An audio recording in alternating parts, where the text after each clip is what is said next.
Well, now I gotta say, that is a song called. Oh, this title fucks me every time. That's a song called Hatal Rain, which is a great song with a horrible title. That's the goddamn truth, Alex Blocks, from our very own Alex Blocks. I hope everybody's doing well. Apologies for the delay, but let me explain something to you. When you get old, you take naps. Actually, I don't even know what's going on with that. It's very, you know what I think it is? Oh my God, you know what I think it is?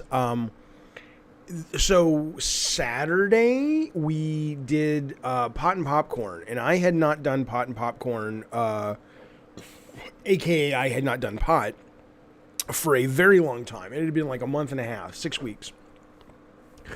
And I took 3 of the goddamn edibles, these Camino lemon edibles. And it was a phenomenal trip. It was a phenomenal experience. I enjoyed very much being high. But I don't think it's still in my system. But I think my body is just kind of like, hey man, it took some time, to sort of adjust, it's crazy to get back to normal. Well, anyway, here we are back to normal. Welcome to GABBIN+GAMES. Ricardo Estevez, there he is, our man in the field. He's calling in, I think, from deepest Puerto Rico, where he works, and he's recording the state of the industry down South America.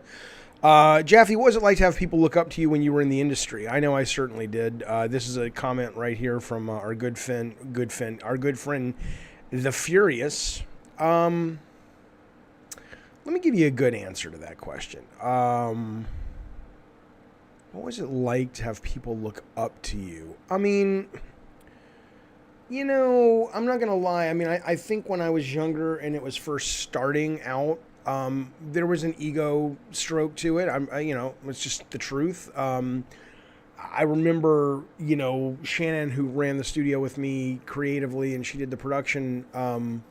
She told me once, she says, yeah, whenever new people come in to interview, they're always like, what's Jaffe like? What's Jaffe like? And I remember hearing that. This was back in like 2006, and I just thought that was the coolest thing. But then, after a year of that, you start to realize that it's all just bullshit, and it's all marketing, and it's all PR, and it doesn't really translate into anything, which I think is a healthy realization. And so it really, I tell people a lot whenever I do this, that whenever I stream, just be careful, man. Just be careful of all the bullshit that PR and marketing tell you about people who are well known and stuff. It's all made up. It's all crap. But I enjoyed certainly doing the work for a long time. Yes, we will be talking about NFTs in just a little bit. NFTs and cryptocurrency, and we're not going to talk too much about metaverse today. But I'm absolutely, every day I get up to prep the stream, and, even on weekends when I'm not doing a stream, I'm finding, gathering material to talk about that I think you find folks might find interesting, and that I have something to say about it. And fuck you, Rob the Mod. Rob the Mod says, I didn't get the job because I asked about you, he says. But that's what we told you. That was the reason. But it was actually the fact that you came in, smelling of ginger ale, bourbon, and day-old penis. And it was just like, yeah, we can't hire this guy. Now you've totally thrown me off of my story. What was I talking about? But anyway, I look for the stuff to talk about. And every day, I'm not fucking with you, every day, it's like, here's another game company that's getting involved in the NFT nonsense. And I don't want to say so we're going to talk about that, but I do want to get some news off the plate first as we're heading into the holiday. There's less and less and less occurring, but what I love about this time of year, and I don't know how much it makes for good conversation, but I love numbers and stats when they come in at the end of the year, whether it's Spotify Wrap or, they used to do YouTube Rewind, but now we're getting into a bunch of the video game end of the year analytics, and I definitely want to spend a little bit of time today talking about that. Rob wants you to know that the penis he smelled of was actually a week-old penis. He was hanging out with Bryan Singer, I guess. Let me just tell you something. That guy. I read an article, not an article, an interview with this guy that claims he was abused by Bryan Singer, film director. Boy, I'll tell you, that's a different stream, different conversation. There's some fucking assholes out there, man. Okay, let's jump in. Hello, Saltiest Gamer. Good to see you. Hello, Brian King. We haven't seen Brian King around these parts in a long time. I know he got banned from NeoGAF all the time these days. And I know the guy who runs NeoGAF, what's his name? I forget his fucking name. Evil Lore says to me, if I ban him, you got to ban him. So I figured, fuck it, I would. But good to see you, sir. Okay. So, look. Here we go. And pardon me if I'm a little... I got nothing. I was going to say Fritz. It doesn't matter. People are like, what are you doing, Jeff? Are you high? I'm not high, but my body is adjusting to having been high, incredibly high this weekend. I want to show you this. You may have seen this. I don't know what to tell you. Watch this real quick. It's like 20 seconds. This is a woman playing Halo over the weekend. This went semi-viral. I got to show you this. If you're listening and not watching, she's streaming playing the desert map, whatever the fuck it's called, of Halo. Her name is Grenade Queen. Here we go. Wait, no audio. Where's the audio? Miss Cat, just fucking leave. Go play Fortnite or whatever the fuck. Whatever you girls do, like play Valorant or something, get like 2 kills. Yeah, show your tits on fucking Twitch, whatever. Just get the fuck off of Halo because you're not meant to be here. Yeah, this is not for you. You notice how Master Chief was never a woman? Right, so I don't know if you could hear it all that well, but they're saying things like, you're only getting 2 kills, get the fuck off Halo, it's not for you, Halo's not for women, Master Chief's never a woman unless you're going to show your tits, blah, blah, blah, blah, blah. And, the guys who make Halo came out today and they kind of published... Halo's for everyone and all this shit. And it's true. And I know Kotaku's like, oh, well, that's not really true.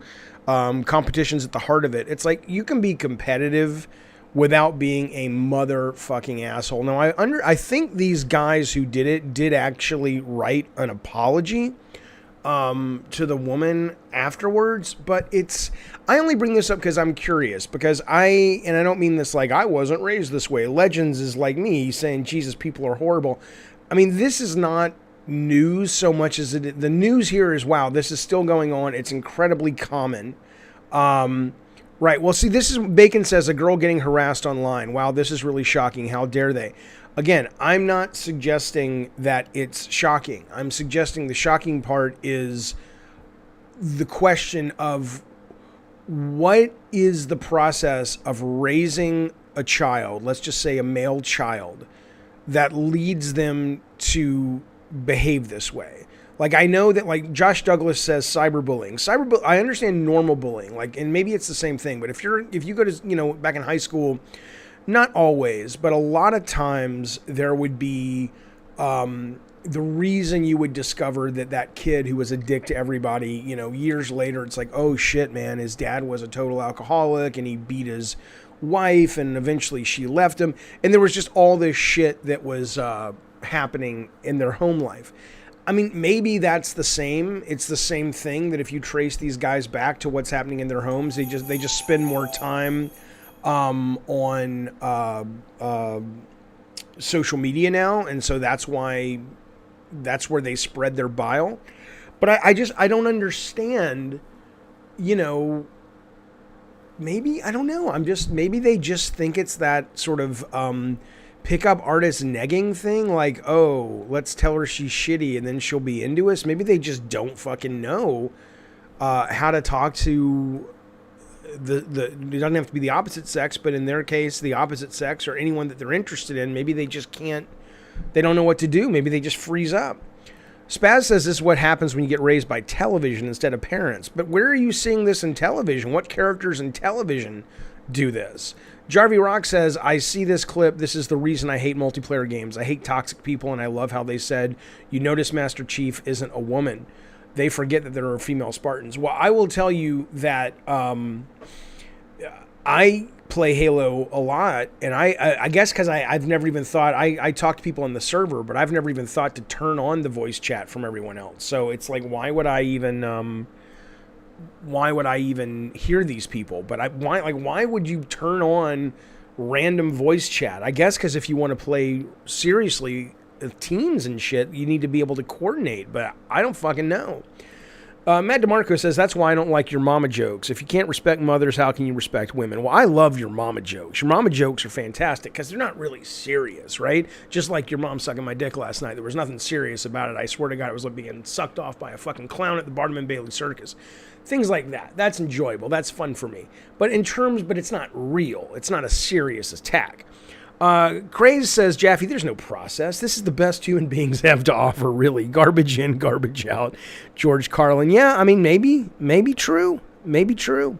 It's not hard, says Brian King, to be nice to people. It actually feels better than being nasty. I understand that. But why are they doing it? That's what I want to fucking know. Hello, Mark Kern. Hey, Mark Kern. We all know Mark Kern. Mark Kern, you're a big fancy designer. When you were ruling the roost in that world, I was not a PC gamer. Weren't you like the World of Warcraft guy or the Blizzard guy? You're like a big deal. But I don't remember what you did because I don't think those were the games I played back then. Now, Marcus Kern, I play everything. But regardless, always good to see you, sir. You and I talk on Twitter from time to time, and it's nice to have you here, buddy. Welcome. David, I was raised... Rob the Mod says, I was raised by TV's Bill Cosby. Let me tell you something. First off, it's Bill Cosby, you fucking Gen Z motherfucker, not Bill Crosby. Bing Crosby's a goddamn genius. Doesn't get the respect he deserves in this day and age. Wolfblood says, Jaffe's about to get canceled for what? For what? For the clown, sucking off the clown? I like this. Mark Kern's like, finally caught your show live. And it's like, he's talking about being sucked by a clown. Bacon says, I deal with online hate all the time. It's a part of life. The only thing that makes me angry from people online is intentionally losing the game or not trying. Why do you think it's a part of life? Why's it got to be a part of life? I don't get it. Boys hanging around other boys, says Blake, when growing up. People are heavily influenced by the circle they surround themselves with, which is heavily influenced by media, religion, etc. No, okay, yeah, Blake, I hear you, but the question is, why are they like that? Base Digi, no, I'm sorry. It's not only trash talk. Trash talk is when you know it's harmless and it's silly and it's stupid and it's fun. To sit there and basically, trash talk, okay, here's what I'll tell you. If Bacon Magma, who I think is a black dude, and me, who you can see as a white dude, if we're playing Mortal Kombat, which we have played online before, and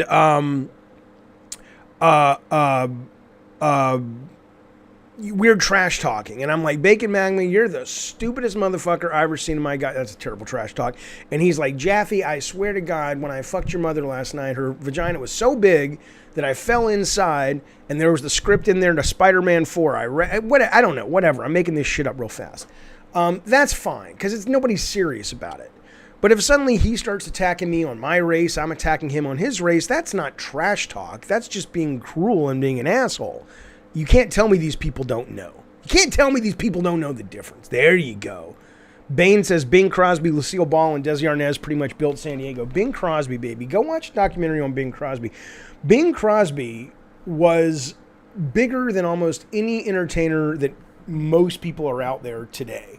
I mean, he had #1 radio, #1 TV, #1 movies, insane. He's barely remembered today. What is going on in the world? Yeah, Mark Kern says, it figures I should up my game on my stream. I think Mark is higher than I was this weekend because I don't know what the fuck he's talking about. Let's look up Mark. I want to know what he's done. He's done something, goddammit. We're looking at Mark Kern now. I'm sorry. I'm going to have to do it, Mark. Mark, you're like a name, right? I'm not trying to like shine a light on you. I'm just like, what have you done before? Here you go, World of Warcraft. Here you go. That's right. That's right. Mark E. Kern is Taiwanese American. Why is that relevant? I'm not saying it's bad, but why would that be the first thing? Video game designer known for being a team lead on the World of Warcraft and the founder of Red 5. Didn't Red 5 go off and do that other Yeah, Firefall. That was a cool looking game, man. There you go. Well, there we go. There's our buddy Mark Kern. I knew you had done something on the Warcraft. I never got into the World of Warcraft, Marcus Kern. But see, I find dancing. I'm not even joking with you. I find dancing in video games goofy. And I know when I first went into World of Warcraft for the very first time, everybody was just gathered around this fire and they were dancing, and some lady, or I don't know if it was really a lady, but some avatar lady comes up to me and she's like, hey, let's come dance. And I'm like, but I want to go on adventures and kill things. And it felt like they were trying to force me into their little commune, you know, and I'm like, no, that's my story. Isn't that a great story, Mark? I'm not doxing. I'm not Morgan. He's a public figure. He's a public figure. He's a very famous game designer. No, he's not the guy that said, do you guys have phones? That's a different Blizzard guy. Let me ask you a question, Marcus. When you were at World of Warcraft, when you were at Blizzard, was it as bad as they say it is now or has been recently? I would be curious about that. There you go. See, Random knows who he is. He says, oh, shit, it's Mark Kern. Okay. Brian King says, I love David Bowie looking at the words to Little Drummer Boy when he sings with Bing Crosby. Absolutely. Abso-goddamn-lutely. Did he say he was black? Did who say he was black? Mark Kern or Bacon Magma? Bacon Magma has never said he's black or white or red all over. All he has said to me is that when he gets on the phone, he sounds like a black guy. Oh, you're assuming his race. Yes, I'm assuming his race. He sounds like a black guy. Do all black people sound that way? No. Do all white people sound this way? No. But black people have more of a bass baritone more often than white people, so I made an assumption. Is that a problem? Not for me. So, okay, let us move on, though. I want to talk about this incredibly brilliant comment. John Wick's director wants to do it right for Ghost of Tsushima film adaptation. Okay. Great. How is this a story? How is this a headline? That's all I'm fucking saying. That's all fine. Fine. You want to fucking cancel me, Morgan? You want to cancel me, Salty? I know you guys are kidding, but think about that. Hashtag parties over, Jaffe. Well, it would be saltiest if you use the proper spelling of parties. You're talking about like plural parties instead of the specific parties. Brian King is right. Jaffe's uncancelable because when you don't give a fuck, who gives a fuck? Yeah, Adversary says, that's what I wanted to hear. It's all good. Look, Bacon Magma, let me ask you a question, Bacon Magma. Do you think you sound like a black guy? I think I sound like a white guy. I don't think black is better, white is better, but don't fucking tell me that that's not a real thing. Fuck you. Alaj says slow week. Look, John Wick's director wants to do it right for the Ghost of Tsushima's film adaptation. Jesus, Jaffe, you went to college and everything. Don't be a moron. But the point is, yeah, no shit. I have nothing to say about this other than what a dumb headline. It's like, I woke up this morning, I'm the director of John Wick, and I was like, you know what we should do, fellas? I was noodling with the script last night. I was talking with the boys from Sucker Punch. I think, I don't want to say it. Oh, say it. Come on, man. You're a great director. John Wick's brilliant. Okay. I want to do it right. No way. Yeah, we'll get back to Ghost in a second. I very much enjoyed The Witcher Season 1. And I've heard, and there's so much going on right now. There's Hawkeye. Me and the family are getting through Mrs. Maisel. There's the new Aaron Sorkin movie just came out. Matrix comes out tonight. So basically, my time is limited to watch things. And I figured I'd get around to Witcher Season 2, but everybody's been telling me Witcher Season 2 is not very good. And so I haven't been rushing to check it out. I'll eventually check it out, but you know. Spaz says, why does Ghost of Tsushima need a film? It doesn't. Ghost of Tsushima needs a film about as much as Uncharted needed a film, which is to say it doesn't. Because and I loved Ghost of Tsushima. I adore that game. It is one of my favorite Sony games of all time. It's just, if I had to make a list of the top 50 games of all time, Ghost would be easily in that list. I adore this game. But so much of what makes this game special is it plays with it doesn't even play with, it doesn't deconstruct the tropes of the samurai film. It basically gives you an interactive version of the classic samurai films. And it's not that Jin Sakai's story is horrible. It's just like, you don't go, oh, that would make an amazing movie. You just go, no, it's a great game because it's basically built on the bones of the tropes of a genre that we all love that we haven't seen represented in games. And they did it like a crackerjack motherfucking team of geniuses, which they are. But there's nothing about this except the name Ghost of Tsushima PlayStation game that has them saying we want to make this into a movie. And you know that's goddamn true. Now, the script may end up being great and the movie may end up being great, but it's not because they've made a movie based on the game one-to-one. Come on now. Darth Nugget says, Jaffe, you bend the knee. I hate that phrase. Jaffe, you bend the knee to the woke. They will eventually come for you too. I don't care. I don't care. You know, we are going to talk about NFTs soon. NFTs and cancel culture... That's wrong, because certain people can get fucked by cancel culture, but NFTs and the left or the right coming for you, it's all made up. It's all, whether it's false scarcity or whether it's kind of like yelling at someone because you use all caps. It's not real. But society has just come together and said, oh, you're yelling because you're using all caps. I'm like, no, I'm simply using capital letters, right? So the idea that the left will come for you. I have the legal system set up in America here that if they come for me and do anything illegal, I've got them. If they just don't like me, there's a lot of people who don't like me. There's a lot of people who wouldn't hire me because of this stream or because of things I've said. You know what? That's okay. That's the price of doing business. But the idea that they're going to come, fuck you. Go fuck yourself. What do I care? I'd rather die broke in the gutter than live my life worried. I mean, because what life do you have? What is that life? You're wandering around like, don't say anything. Don't say what you really feel. Why? If not you, then who? Who gets to? Dane Barnes, good sir Dane Barnes says, do you think it's actually possible to, quote, do it right when translating a game to film?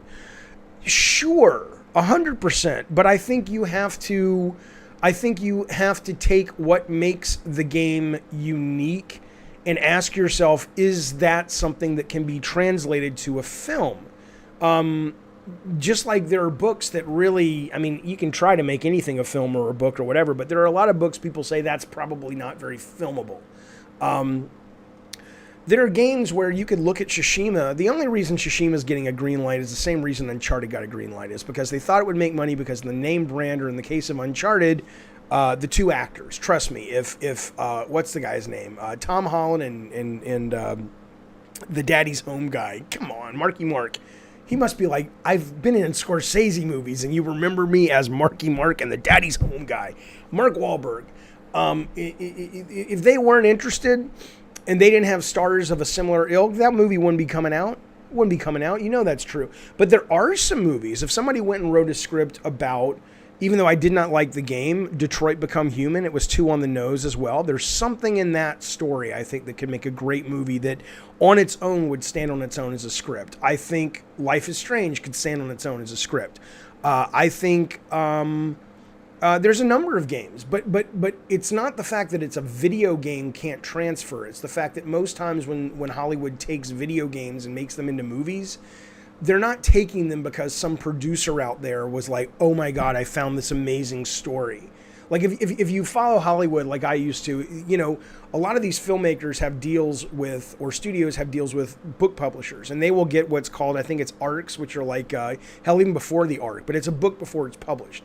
And they'll get it and they'll read it and go, oh my God, this would make a terrific movie. It's not that it's a hit. It's not that it's a big fucking thing. It's just the fact that it's like, oh, this is an amazing story, and we need amazing stories to make money. And then they option it and they're off to the races a lot of times. Well, video games, it's not like that. Name one video game for me where a producer or producer's assistant came in Monday morning after playing the game over the weekend and was like, oh my God, dude, I played this fucking game this weekend. I know we were going to make, you know, a movie on the life story of, you know, Alexander Graham Bell. This is better. You got to sit down. This is called Ghost of Tsushima. I mean, it's like, it doesn't happen. If it does, I've never heard of it. That's all I'm fucking saying. But so yeah, it's possible to do it right, but you have to do it in the same way that they do it for all other movies and books, is you have to let the story lead the way and the characters lead the way. I want to get to this super chat that came in. I very much appreciate it. This is coming in from our good friend, Dan Root. Dan Root says, Jaffe, thank you for the super chat, buddy. I appreciate it. He says, Dan Root, what are your thoughts on Yakuza? I have very little experience with it. I played Yakuza Like a Dragon on Game Pass about maybe a month ago now. I liked it. I liked what it was about. I liked the tone. It seemed funny. It seemed interesting. But, and everybody told me it's like, oh, you got to get past the intro where I guess the main character was... They were shaking this guy down for selling something to kids, I don't know what he was selling to kids, and it was fine. But I've never really spent a lot of time with it to know how much I would really like it. But a lot of that comes from the fact that thematically, I'm just not really into that world. It doesn't, gangsters and mafia and all that doesn't really excite me. So I've never really been bothered to spend too much time with it. Okay. Let's move the fudge on. Fudge is what you say when you want to say the really bad word. I think that's Uwe Boll's life story, Brian E. says. Listen to me about Uwe Boll. I met Uwe Boll before, terrible film director, of course, but his life story would probably make a better movie than any of his actual motion pictures that he's made. That's for goddamn truth. It's for goddamn truth. All right, listen to this. This is not really big news, but it's important news. If you're thinking of playing Nintendo this week, Christmas Day, Nintendo warns players to expect potential server overload at Christmas. They say, I'm giving you a warning, they say, hey, fellas, if you happen to have a Nintendo for a gift for you, your wife, your kids, whatever, go ahead now and download what you're going to download. Go ahead now, open up that box all ginger-like, and go ahead and enter your name and establish your ID. So come Christmas morning or Christmas afternoon, whenever you open your presents, you guys can actually get online and play some Mario Kart, or you can download some Mario Party to play couch co-op, because they're worried their servers are going to get hammered. I'll tell you something. I don't know why the Switch... I mean, again, this is one of the reasons I'm probably not in the business anymore. I don't understand it anymore. I mean, I understand it, but I don't know why the Switch is doing as well as it is. I mean, certainly you can find them a little bit easier than the PS5 and the Xbox. I saw last month the Xbox Series X for the first time, or Xbox in general for the first time this generation, outsold Sony.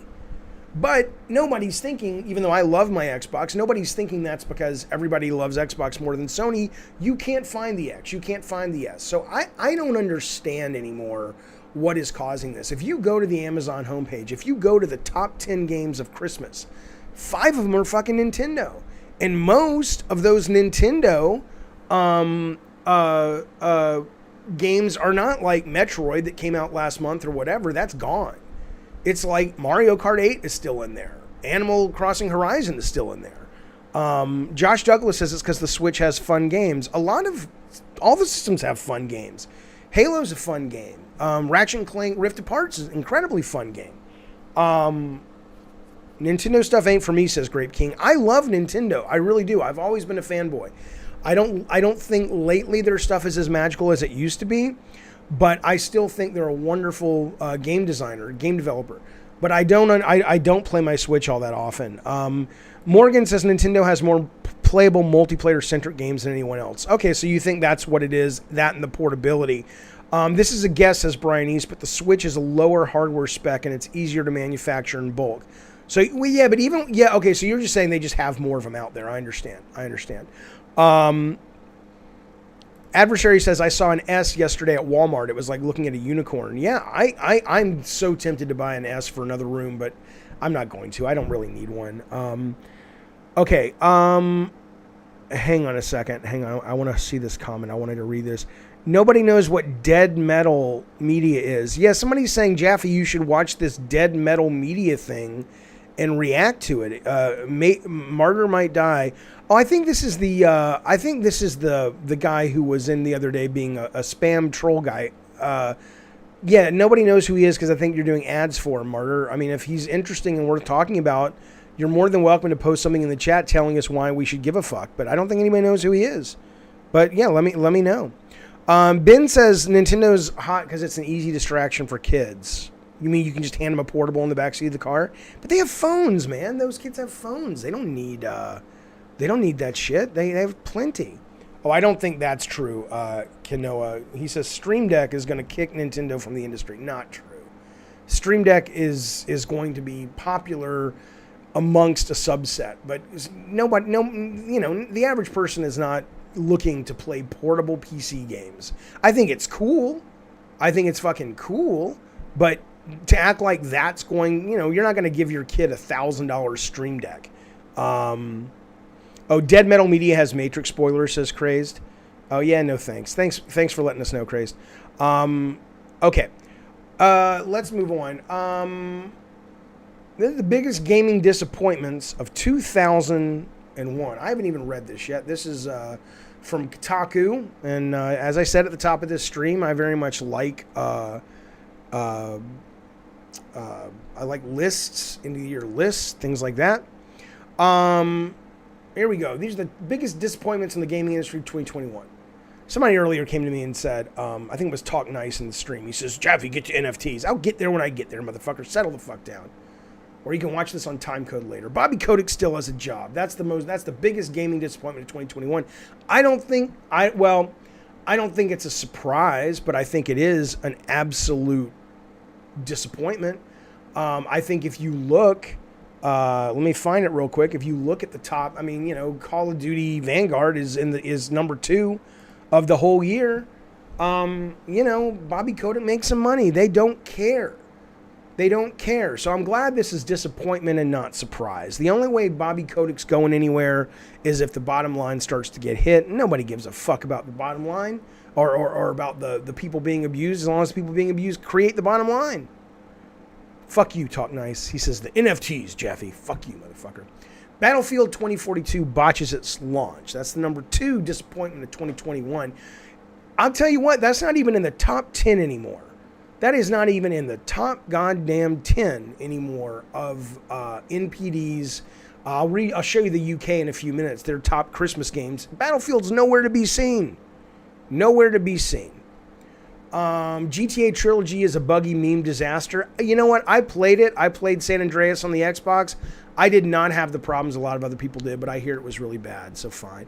No 4K Switch Pro. That's not really, fine. I don't give a fuck about that. I think the number of people who care about 4K Switch are very small. People who give a fuck about 4K gaming are playing somewhere else. They ain't on the goddamn Switch. NFTs are born, immediately infect gaming. We'll get to that in just a goddamn second. Take-Two shuts down GTA fan projects. Yeah, that was pretty shitty. Halo Infinite is very Spartan at launch. You think that was disappointing? I think anybody who played the goddamn Halo multiplayer was like, holy shit, this is fucking good. This is fucking really goddamn good. Well, there you go. That's their top disappointments of the year. Okay. I want to talk about the Game Award numbers really quickly. Thank you very much, Rob the Mod. I want to talk about these because this is a little weird for me, the Game Awards. The Game Awards put out their press release today, and they say, hey, fellas, we hit ourselves a record, 85 million live stream views. And I don't know how they calculate that. We were actually streaming it, and so maybe we contributed, which I was happy to do.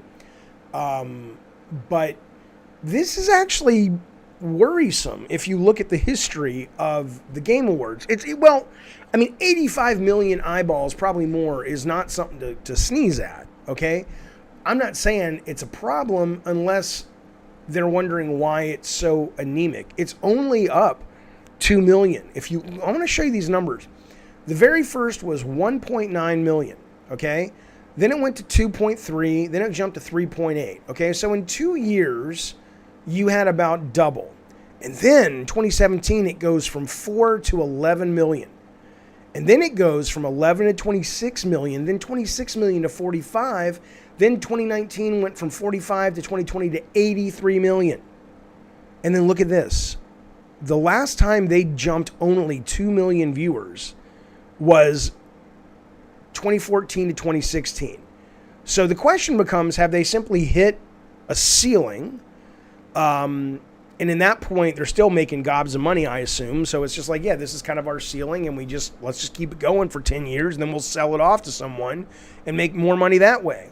Or is it the fact that the 2020 awards were so not great? And I heard a lot of people say they liked the 2020 awards, but was it the 2020 awards were so not great that's what killed the growth of the 2021 awards?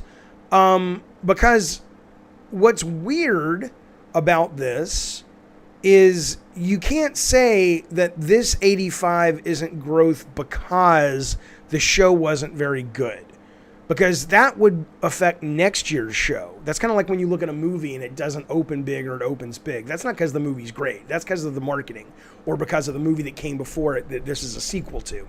So this either represents a ceiling, it represents kind of a rebuke on the part of viewers of the previous Game Awards of starting to say, yeah, word of mouth starting to hit it a little bit. I don't know. Or it could also represent, see, at first I would say, well, yeah, the 2020 numbers are inflated because of COVID. But no, look, you did 20 million jump here and you did almost 40 million jump here, and that was before COVID. So this ain't COVID. Salty says it's a ceiling. It's the market ceiling. I could see that. Yuwu says they really peaked with 2020. I personally think 2020 show is actually great. But if that's true, and if everybody agrees with you, then this number would be big, because it would be like, hey, I loved last year's show. Let's watch more of it, right? It's because everybody was stuck in the house as Legends. Again, I don't think you can blame COVID here. Because, again, these numbers here before COVID started were jumping 20, 30 million viewers every year. And now they've jumped 2. I'm just saying, here's what I'll tell you. And I know companies like this have ways to figure out, what's happening and the reason things happen in terms of ratings and things like that. If you are the video game awards, I imagine they're sitting there going, okay, fellas, we need to figure out. We'll go into the press as they have and trumpet. It's our biggest year yet, and it is. But you're probably sitting around a meeting table, virtual or not, with Jeff Keighley and the rest of the Hee Haw gang and going, what the fuck is happening? We only jumped 2 million when we're used to jumping almost 40 million. That's a disaster. I'm not saying the show is in trouble. I'm saying they need to figure out what that reflects and then pivot to it. And I don't know if you guys heard the Twitter Spaces that Keighley did the day after the Game Awards, but Keighley genuinely cares about this stuff. He's not just phoning it in. He was listening. He's like, I want to know how to make it better. And I can tell when someone's just giving lip service bullshit. He didn't have to go on Twitter Spaces. He wasn't being interviewed. He put himself out there and said, talk to me about last night's show. What worked, what didn't work. So I'm assuming that this fella, Keighley, and his cohorts seriously, are in this for the long haul. Darth Nugget says 85 million is a disaster. I don't know if you guys are being sarcastic or not. I'm not mocking 85 million. I'm mocking the lack of growth, right? Keighley's Game Awards will be dead in a few years like the Spike Awards, says Kanoa. Why? Why do you think that? Last year's show numbers, Bacon says, are so inflated. There's no way he's pulling 100 million viewers legit last year. It was 20 million tops. Well, you're pulling numbers out of your butthole. Last year, he didn't say he was getting 100 million. He said he was getting 83 million. And if you're saying they're inflated or not true, that's fine, but you got to give some evidence of that. You literally have, and it's not a publicly traded company, so I don't think they're obligated to share accurate data. But, if these numbers, even if you have these numbers, the growth is really impressive. Yes, Michael, we will get to that in just a second. But anyway, I wanted to bring it up to see if anybody had any thoughts. We're not going to get too much into the weeds on the Game Awards. We've talked about that in the past. I'll just let Eddie Torres close it out. He says, this show feels unfocused to me. Does it want to be awards or a mini press conference with trailers? It fails on both fronts. Let's put it this way. I think Keighley is leaving the door wide open for someone to come in and do either or of those better. Not because he's not capable, but because he is trying to do two things at once. And you're absolutely right, in my opinion. Both of them are suffering. I don't know how to say your name, but hello, good sir. It is good to see you. Thank you for being here with us. I'm just going to pretend I can read whatever this language is. Keprin Bourbon. Okay, that's all I know. Good to see you, buddy. Let's move on. Do we care? Yeah, let's do it. We're going to get to NFTs in just a second. No. Here's what we're going to do. We're going to get to NFTs now, because usually I backload the NFT discussion and we end up, it's too long. Fuck it. We'll do the NFT discussion now, and then we'll decide if we have time for other things. I want to kick this off, the NFT discussion. Hang on. Let me center. I have to recenter, which is kind of a, A technique us Zen masters use. Hang on. Come on now. I don't take breaks on my show, so I have to take little meditative breaks. One moment.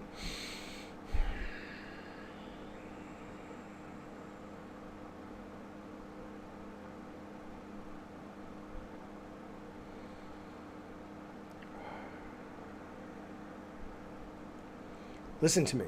I want to show you something. This is a video that came out, and you're like, I thought we were talking about NFTs, not TMZ, Jaffe. I know, but I want to show you this, and this is why. This came out the other day. This was a UFO sighting that was filmed in California. At the moment, people are struggling to figure out what these were. I'm not showing you this because I want you to figure out what these were. I'm showing you this for a totally different reason. Check this out. This was somewhere in Southern California. And before you say spotlights, everybody on the ground was saying, no, there was no spotlights coming from anywhere in the distance. There was no premiere happening.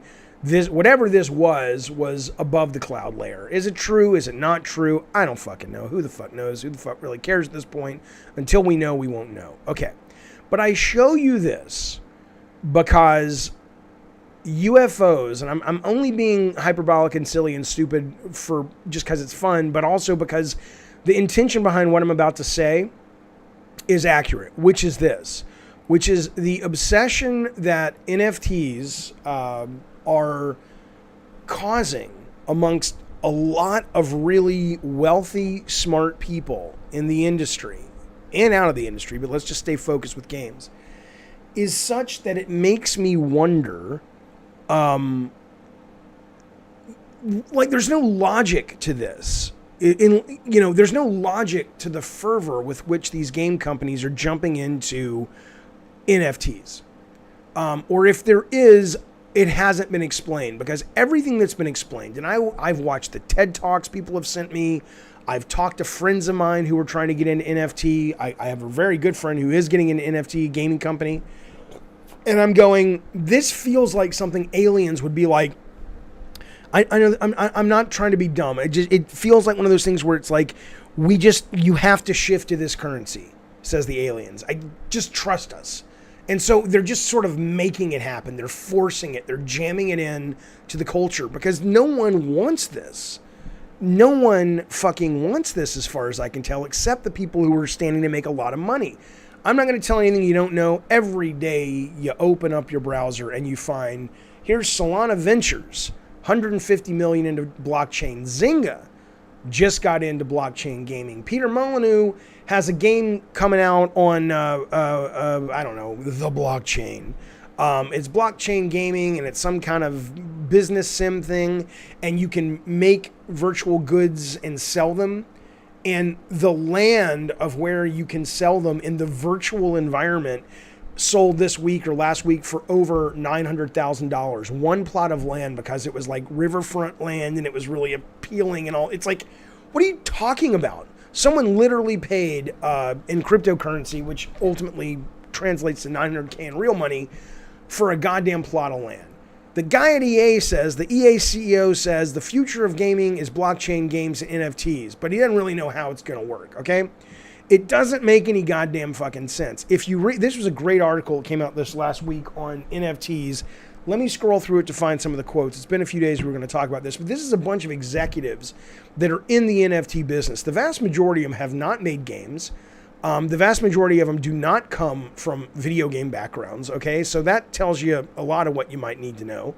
A lot of them are new. 42.5% of them have been in this for less than a year, right? But basically, this is a group, kind of like the entertainment. What are the E3 guys? The ESA or whatever they're called. This is kind of like that, but for blockchain gaming and all that shit. Okay, so when they've come together, there was a survey they gave to all the members, and this is what they found from the survey as it relates to blockchaining and metaverse and all this bullshit. I want to read you this because this is really important, because they're absolutely right, but I still don't, even though they know the problem, they seem like it's impossible to solve the problem. So one of the co-founders of Alluvium, which I think is a cryptocurrency, says, give it 10 years and you won't find a single game not being built on the blockchain. I hate that term. It's so dumb.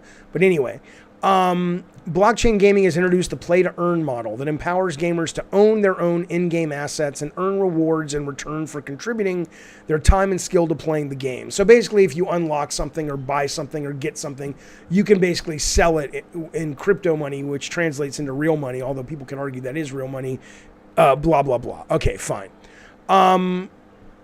So these guys are saying it's just snake oil bullshit. At least it sounds like it all. It's so I want to make my mark in Silicon Valley. This is my ride that I can ride to the stars and I can be the next Zuckerberg. Nothing feels earnest. Nothing feels genuine. Nothing feels like someone's really got a better mousetrap that's cool. It just feels like snake oil. Play to earn, they say, is entering a new historic chapter with the advent of mainstream metaverse structures. This will attract not only the 2.7 billion mainstream gamers, but potentially the entire global population, making play to earn economies like Star Atlas synonymous with the global economy and gross domestic product. Could you be any more up your own butthole? Okay. And look, metaverse, man, I believe someday down the road, and maybe people are getting in really, really, really, really early, fine. Maybe their grandkids will appreciate it. But if you've ever been in any of these metaverse spaces, they're boring and they're abysmal and they're hard to navigate and the headset gets hot. And why? Okay, but I'm going to stick specifically to NFTs though. Okay. Because they did a survey and said, what is our problem with getting people into NFTs? This was the survey. Okay. They cited challenges as regulatory uncertainty, need for education, tech limits, poor user experience, gameplay quality, lack of tech experts, lack of industry standards. It's like, why not just say it doesn't work? But anyway, he says, technology is moving fast, says the partner at Guida and Associates. Lawmakers cannot keep up with the pace. That said, a framework or set of rules is needed to help the developers in understanding the boundaries that should not be crossed. 59% of the respondents said that users who do not understand blockchain gaming assume it is a Ponzi scheme or scam. Yep. Here's the quote. While it is too early to fully grasp the full impact blockchain will have on traditional gaming, it holds the potential to bring a new dimension for players and developers to play with, says Nikki Pond, Vice President of the Strategic Innovation Lab at Ubisoft. By positively shifting the balance of power towards players, blockchain can make for a fairer, more player-centric experience. Traditional gaming will never disappear, but it will surely evolve, granting players more control than ever over their experience. And it goes on and on and on. Just flowery horseshit, okay? And no one can explain it. I went to this. Somebody linked me. They said, Jaffe, watch this. This is talking about NFTs. You'll get it. I get it, sort of, but not as it relates to gaming and almost not as it relates to anything other than at the moment, ideas that may happen. And that's fine. There's nothing wrong with being, you got to speculate. Is that the right word? You got to fortune tell a little bit when you're investing. That's kind of the whole point of it. But this doesn't talk about the value it brings to gaming. Okay, I'm going to get to the chat. I promise you guys. I'm not ignoring you. We've seen this. This is what Ubisoft was selling.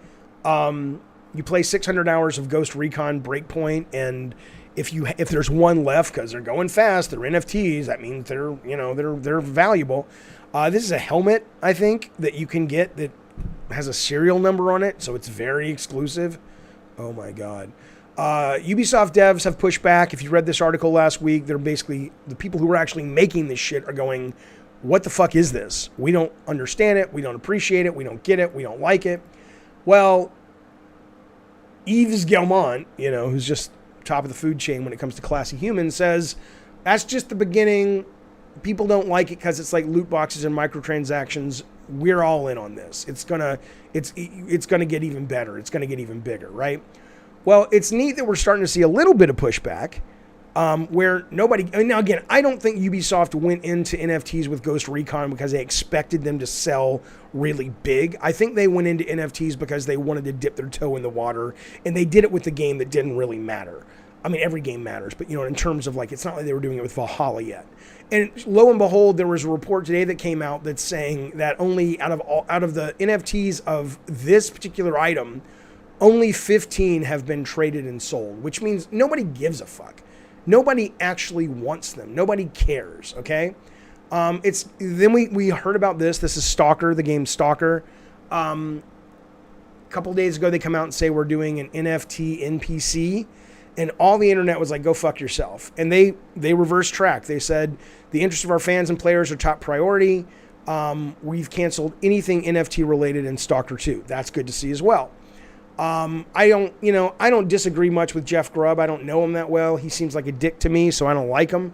But other than that, though, this was a good article he put out today talking about NFTs just being absolutely... He says, NFTs are gaming's best existential threat of the year because they're multifaceted uselessness. They accomplish nothing new except for poisoning any game they touch. Like all buzzworthy new tech these days, NFTs are products of the blockchain. The short explanation is that they are receipts that live on a decentralized spreadsheet. A shorter explanation is NFTs are almost indistinguishable from a star registry. Okay? It's absolute horseshit and it's fucking stupid. But I bring it up on this stream because I am an open-minded fella, okay? My relationship as it stands right now with NFTs comes from a place of going, I don't understand it. It doesn't make any goddamn sense to me.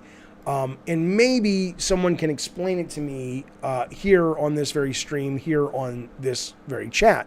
Because I look at it and I just go, why are we excited by this? Okay, so let me... Okay. So Kieski says, Jaffe, those are just gamers complaining. Big NFT people just ignore gamers. Okay, that's fine too. But again, I'm not saying I'm the smartest guy, of the bunch. I'm not saying because I don't see it, I'm right. I'm asking you, what have you heard? Because when you literally have a group of people in the NFT gaming community going, one of our biggest problems is convincing people this is not a Ponzi scheme, it is not snake oil, it is not a scam. The question then becomes, why haven't they been able to do a good enough job? Well, you can say that, Kieski, but that's not really true. No matter if you like it or not, all games are going that way. All games will go where the money is, okay? And so far what we've seen is gamers pushing back and saying, we don't want this. And so we've seen game companies, either like Ubisoft, no one shows up for them, or in the case of the guys making Stalker going, okay, we're going to backpedal, we didn't realize. I'm not, listen, let me be clear. Kieski says, go get one. I can show you how to get one. I am not opposed, as much as let me differentiate here. I am not opposed to to NFT digital assets. I don't really understand the value of them, but I understand that art is in the eye of the beholder, and I understand that, yes, you can right-click something and own it just as easily, but fuck it, maybe down the road, it'll make more sense that you'll own this, that, or the other. You don't have to explain that to me. I've actually toyed with the idea of taking the very first notebook paper that I came up with the Twisted Metal idea back in '93 on, and literally making that into digital art and then burning it on a stream so it doesn't exist in the real world anymore, and selling the original idea of Twisted Metal like on a piece of notebook paper that's mine because I did it at my house at the time, and selling that as an NFT. I'm not saying I'm opposed to that stuff. I get it, okay? I'm talking about as it relates to video games. They have absolutely... No, Key, you can't... No, this is what I'm saying. You do not get to do that on this stream. You have got to come correct with data or information. You can't just say, try it before you knock it. Try what? Why explain it to me? I've designed games for over 20 years. Explain to me the value in a game of an NFT. Explain to me the value of going, I'm making a new Twisted Metal and we are going to have rare items. Let's say the Sweet Tooth Gold, let's for the moment assume it doesn't even affect gameplay, but we know it's going there, okay? But let's assume it's a Sweet Tooth Gold skinned ice cream truck, and we only make 5 of them, okay? So we make 5 of those, and we put them out there, and we give them out however we want. And then whoever acquires them can then go on to NFT sites and trade them, okay? All right, great. Well, I understand that if you own a Sweet Tooth truck, you might be able to make a lot of money if that's desirable. But number one is you can do that anyway. You don't need the NFT for that. And even if you did need the NFT for that, you're literally just talking about a rare item in a video game of which there are not that many. Otherwise, they wouldn't be rare. So does it, I mean, I just don't really understand why this is something that is valuable. They used to, I'm looking now. I'm going to go to the chat. So you explain this to me. Explain to me why this makes a game better. Explain to me why companies like, other than just the fact they want to make a shit ton of money. It's hilarious that Stalker 2 is NFT, says still, because they could do the same with just saying they were going to make it without NFT. I agree. NFT is like a receipt. NFT is a proof of ownership that is kind of undeniable of a digital asset. It can be a piece of art. It can be anything digital. It can be an environment in a 3D metaverse environment. It can be a soundbite. It can be whatever the fuck you want. Lord Garth says you still have to rely on the owner of the host where it links to, in the site hosting it doesn't go away. That's true. Mark says NFTs don't even confer ownership or copyright in many cases, but you can think of them as stock tracking the value of a game and its items.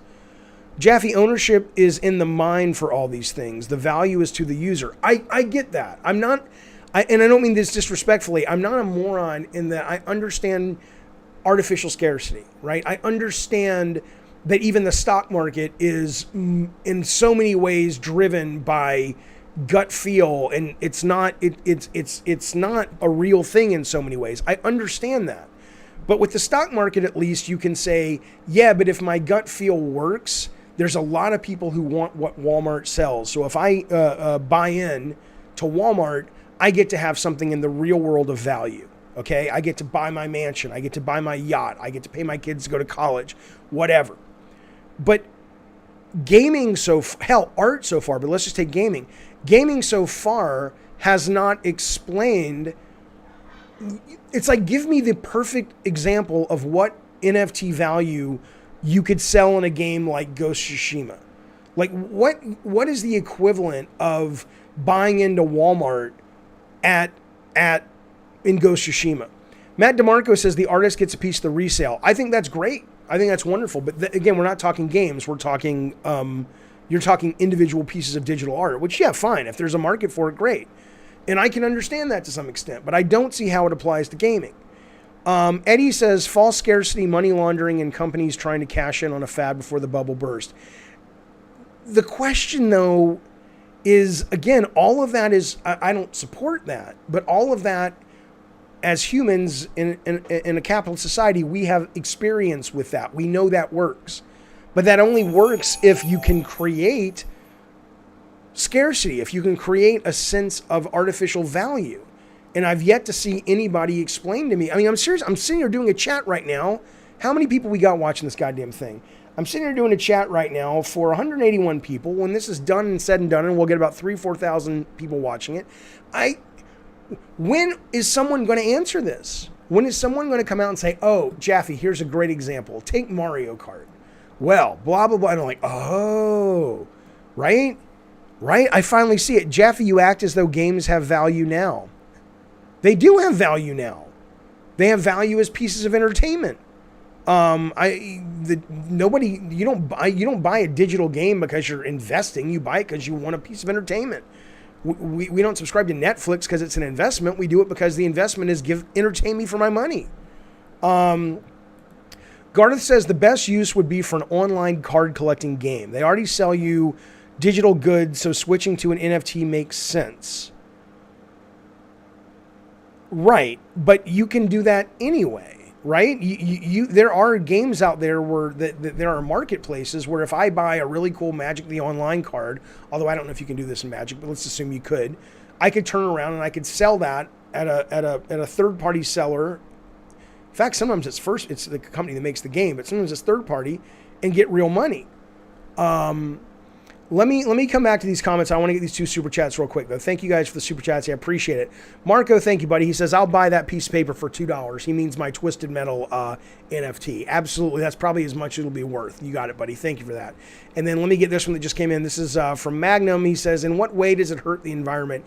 I've never fully understood all this. I guess it's, I don't even like using the verbs because they're so dumb, but I guess it's like in order to make the spreadsheet or something, or to have enough calculations that make it impossible to trace or impossible to steal. I don't fucking know. There's a lot of computing power involved with it. And in that, you're powering a lot of high-powered computers to crunch numbers or something. Somebody in the chat, I'm sure, can answer it for you.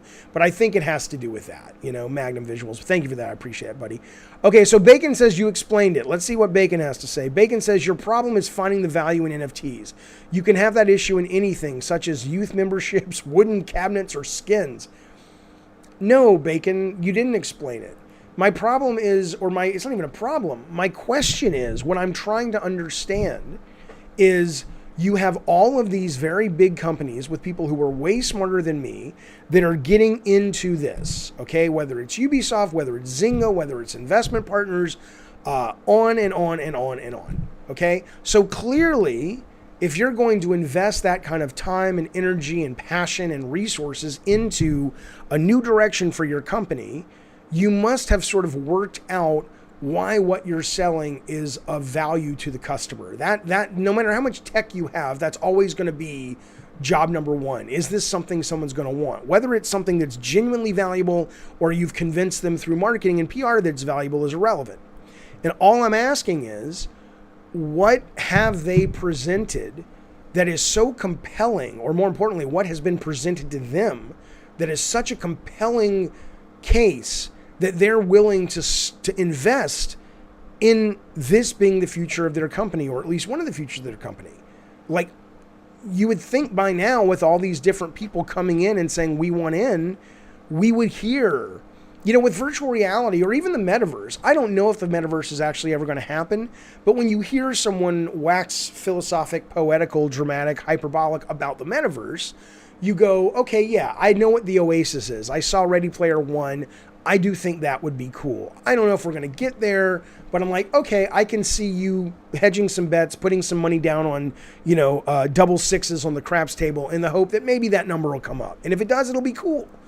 But nobody's explained it, Bacon Magma, as it relates to video games. The best we've got is Lord Garth talking about a subset of a genre, which is online card collecting games, where, okay, I mean, even think about the fun of that. Suddenly you've got, it's worse than free to play, or it's worse than opening up card packs hoping you get something. The only way to compete is, I guess I better fucking mow a lot of lawns this summer so I can afford to buy the sword that I can use to go online and for honor and actually win. I mean, again, I'm not being that old guy who's like, I don't understand it. My mind is open, but nobody's explaining. BB says, Jaffe, if you got money to invest, why not at NFTs?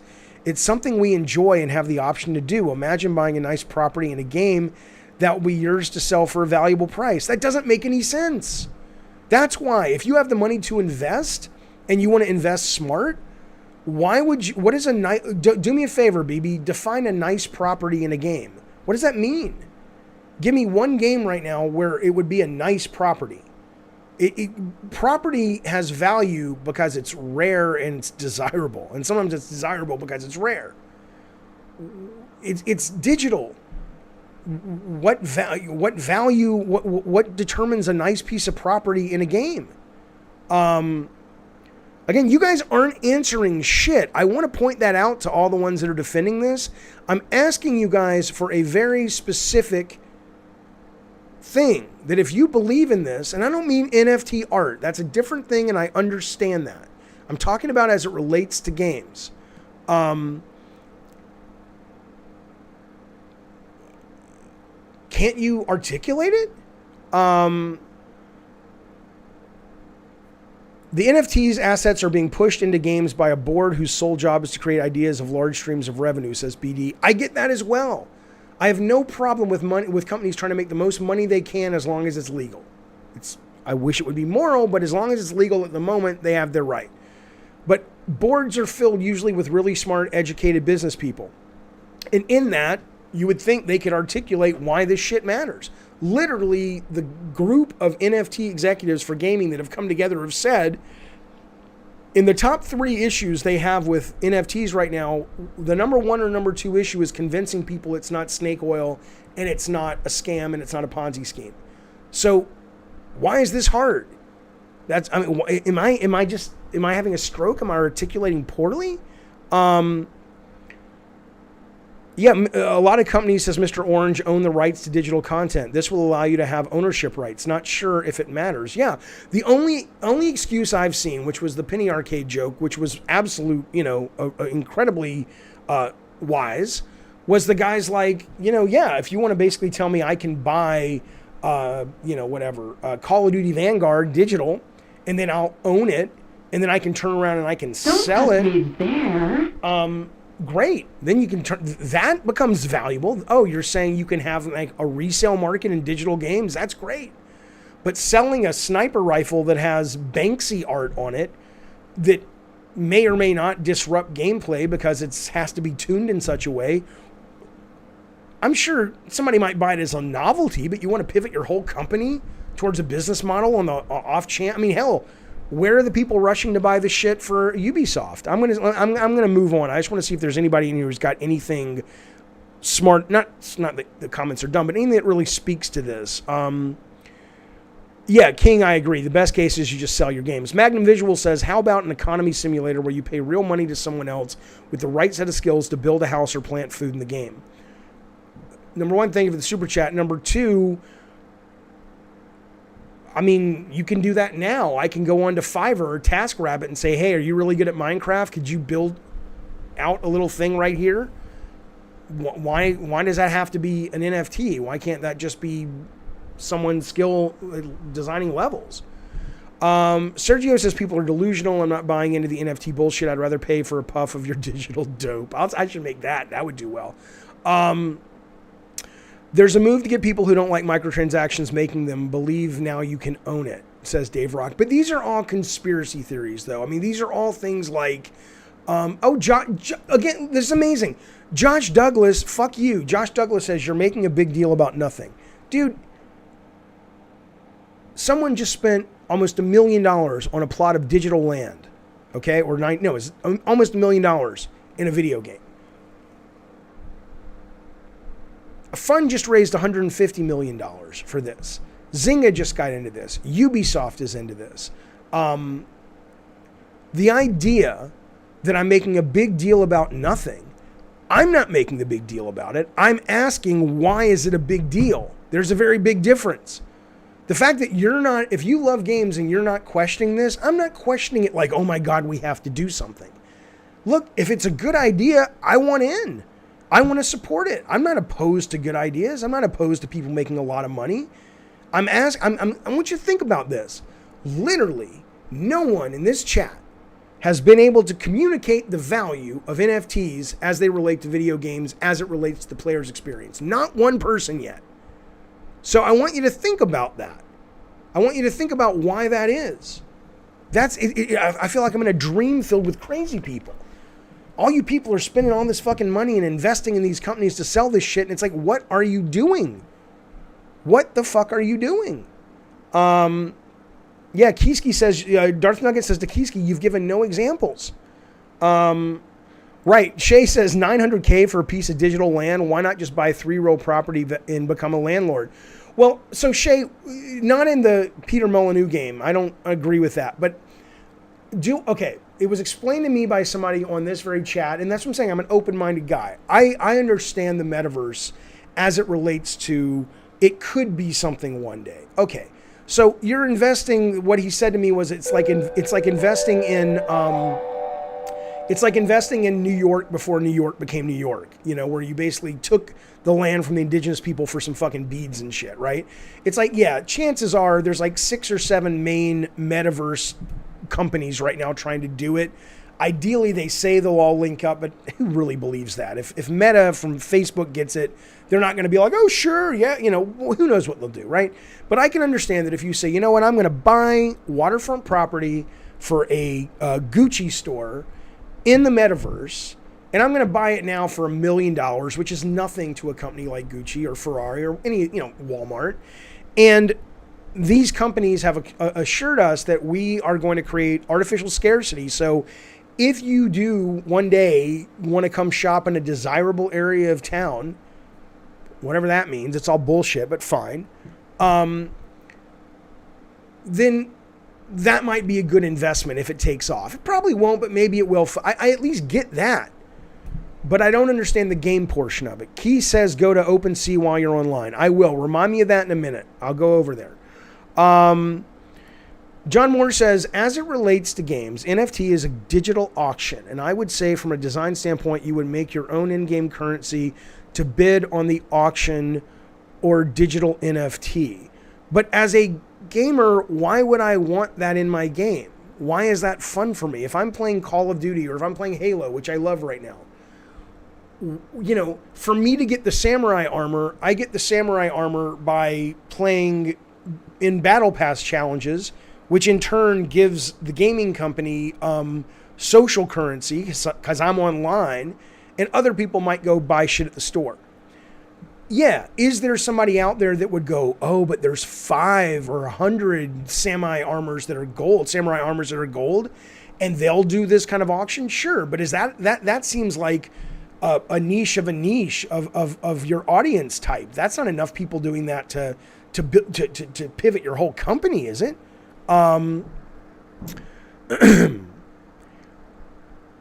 Okay, hang on.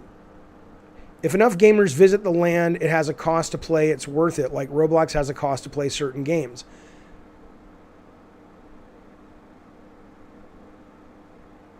Okay, Mr. Orange has written this. I'm trying to understand this. So you're telling me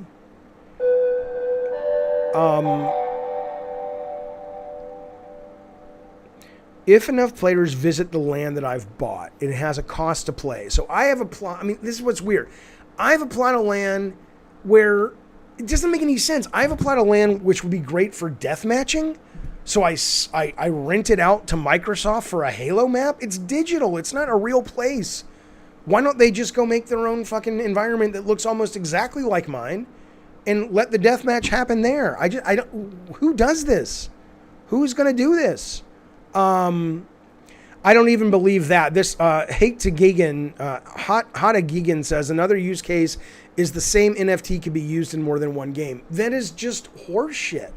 I'll give you an example. When I was doing Drawn to Death, Sony San Diego was also publishing a game called Guns Up. And I think Guns Up is still running. A totally different kind of game. But it took us a while, but it was like, hey, could you make something that if you do something in Drawn to Death, you get a helmet in Guns Up or something, right? Just to make the switches to say, play in this game, get a benefit in that game was kind of a pain in the ass.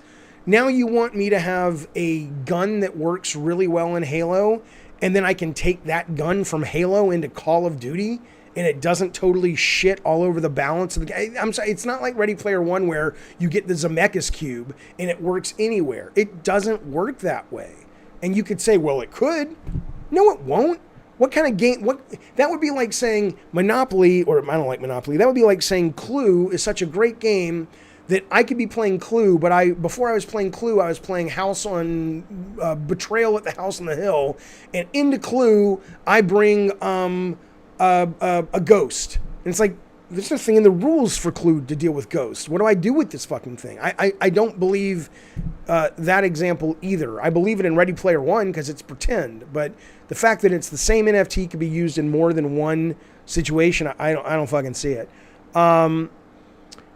Ben says, bend over. Thank you, buddy. Thanks for the super chat. He says, I'm losing hope in humanity, Jeffy. I understand. I'm not losing hope in humanity because people are pushing back. Okay, so he says Roblox does it. It's $40 billion worth. Yeah, but I'm a little familiar with Roblox because my kids play it. Roblox doesn't charge you to play the games, and it doesn't charge you for the land. Roblox charges you for items in the game that go to the people who make the game, right? If you're suggesting that, let me walk this through, Mr. Orange. So you're saying that the Roblox people would shift so that they would intentionally make, I don't know, let's just say, you know, you don't want to go too little or you won't make your money. You don't want to go too big so it's not rare. So let's say 5,000 items for a certain game is a sweet spot. So there's a real popular game in Roblox, and most of the items are, you know, you can acquire through gameplay or funding or whatever. But let's say there's a special sword and they only make 5,000. And once they make 5,000, they never make any more. And so you're telling me that the $40 billion cap will grow because there's such a voracious appetite amongst Roblox players to get those items that they will go to their parents and say, hey, I want for Christmas, I want this golden sword, and that will cost me $50. Oh shit, Dad, it just went up to $80. It went up to $110. Cool, we got it. That's the future that these guys are going all in on. They think there's enough players that are going to care that much about these fucking items to spend that kind of money. I just want to be sure that's what you're saying. I mean, here's what I'll tell you. I would agree. I would say, okay, I appreciate that. That makes sense. If what you're saying is they've run the numbers and they think the audience has that appetite in such a big number that scenario that I just pitched to you would be an actual thing that would happen at a large level, okay, then I'd go, I think it's stupid, but at least I would go, oh, okay, that's what they're counting on. If you think that's what they're counting on, okay, at least I understand it, and I appreciate that. Andrea says, I feel like this is creating more meta for games, which is veering us away from gameplay, and that's a hard pill to swallow for some of us.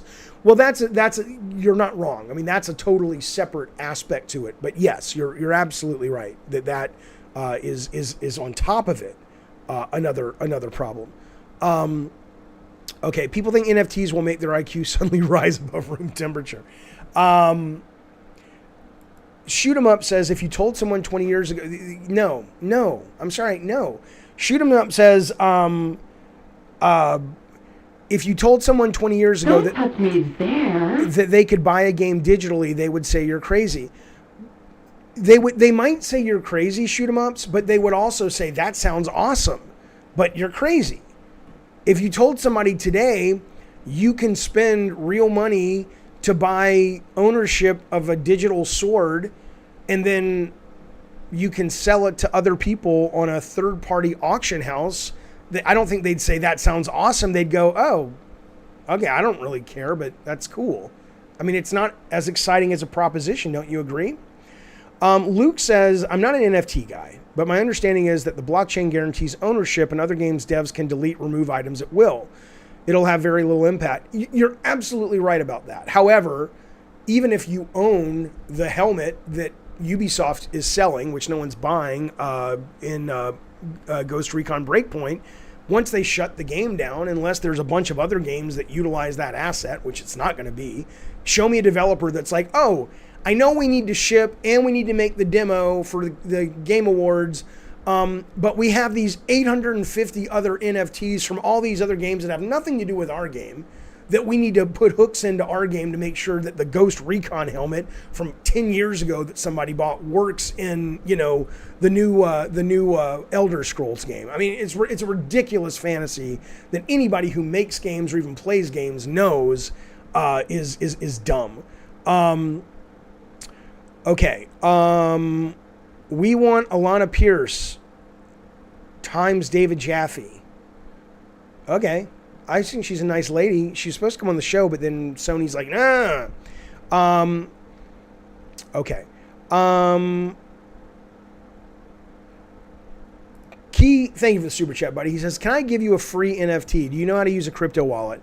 You can, and I kind of do. But let's do this. We're going to wrap this discussion up. Key, where did you want me to go to show the audience what you're talking about? Again, let's be clear, though. I am not railing, is that the right verb? Against NFT art, NFT digital assets. I get it. I don't necessarily think it's going to be that important, but I can appreciate the idea that it might be, and I can appreciate the investment in it. I think it can be pretty dumb, and I think you have to kind of work really hard to put yourself in a mindset that a lot of people are going to care about owning an actual digital Banksy versus right-clicking and copying a digital Banksy versus not even right-clicking and copying it, but just seeing it on the internet and going, okay, I'm good.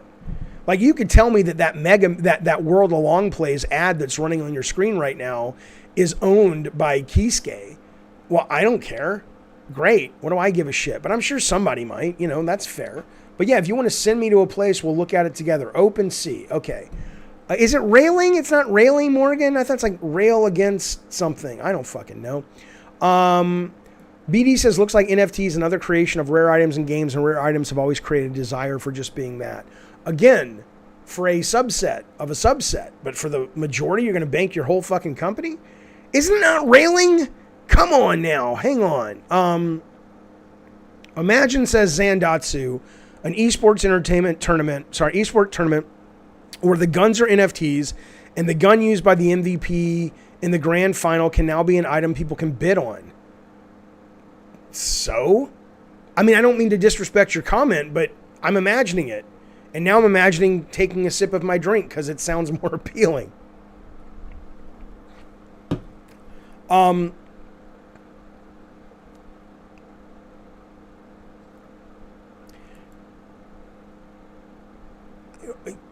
Rederp says this doesn't make sense to us now, but kids who play Roblox become adults will see the value. Look, anybody who's familiar with this stream knows good and well that I have raved about subscription services, digital games, things like Game Pass, things like Roblox, things like Core Engine. I absolutely understand that when you're looking at future prospects of entertainment or art or business, there is a danger of being so old that you can't relate. I get that. But in regards to that, I think I've shown I'm an open-minded fella, and all you have to do is explain it to me. And I'm asking for explanations, and you're just saying, well, trust me, the kids will get it. Well, these are business people that are spending lots of money to pivot their companies to become these sorts of companies. Can they not explain it? When their group says there's only 69% or 69% of the people think this is a Ponzi scheme, you'd think they'd figure out there's a value in explaining it. Okay, let me go to OpenSea. Let's go to OpenSea. We're going to look at this real quick and then we'll move on. Okay. We'll go to the gameplay scene and I'm going to look up OpenSea.com, and he says go there and all will be proven to you or something. All right, let's go to OpenSea. I guess it's OpenSea.com. Okay, great. So let's explore. Okay, I'm here, buddy. What is it you would like me to see here on OpenSea? I have been teaching the youth how to get NFTs. I want you to understand, again, we're not talking about digital art at this point. I understand that there could be value in that depending if people come around to it, but that's a different thing. I'm talking about digital game assets, but I've been teaching the youth how to get NFTs and they want it. I don't know if you can build an entire business model from huge companies like Ubisoft and Zynga and EA and Solana Ventures, Fort and Griffin Gaming, 150 million, just based on the philosophy of, well, I don't really understand it, but you got to trust me, the kids want it. I'm not saying you're wrong. I'm just saying, that's interesting. That's kind of all that is needed. Weren't we? Okay, OpenSeas. Okay, so what am I supposed to look at, man? So you're basically saying I can come in here and meet Vox, the adorable collectible series from Gala Labs. Own, play, and earn rewards. Okay, so I can come into this little sub-auction house. There's 4,000 items. There's 4,000 owners. So if I need to buy something, I got to buy it from someone who owns it. They're the only way to get them. Okay. So I can look at this. Let's see. I can look at this. I don't even know what these are for, but I'm sure if I click on it, it'll tell me. Of course, I'm looking for one that looks like Taylor Swift. Come on now. Where's Taylor? It don't matter. I'm not going to buy one. Okay, fine. Let's take this Green Goblin motherfucker. So I click on this guy. Description. Collectibles with provably randomized traits. Own, trade, play, and earn. Okay, so it's going to cost me $16,000. It's worth 4 ETH, which is the equivalent of $16,000. And I would own this. Why? Why would I pay $16,000 to own this?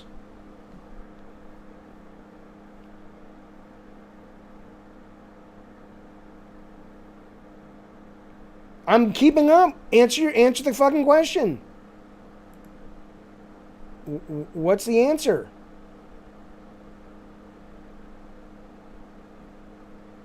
Hang on.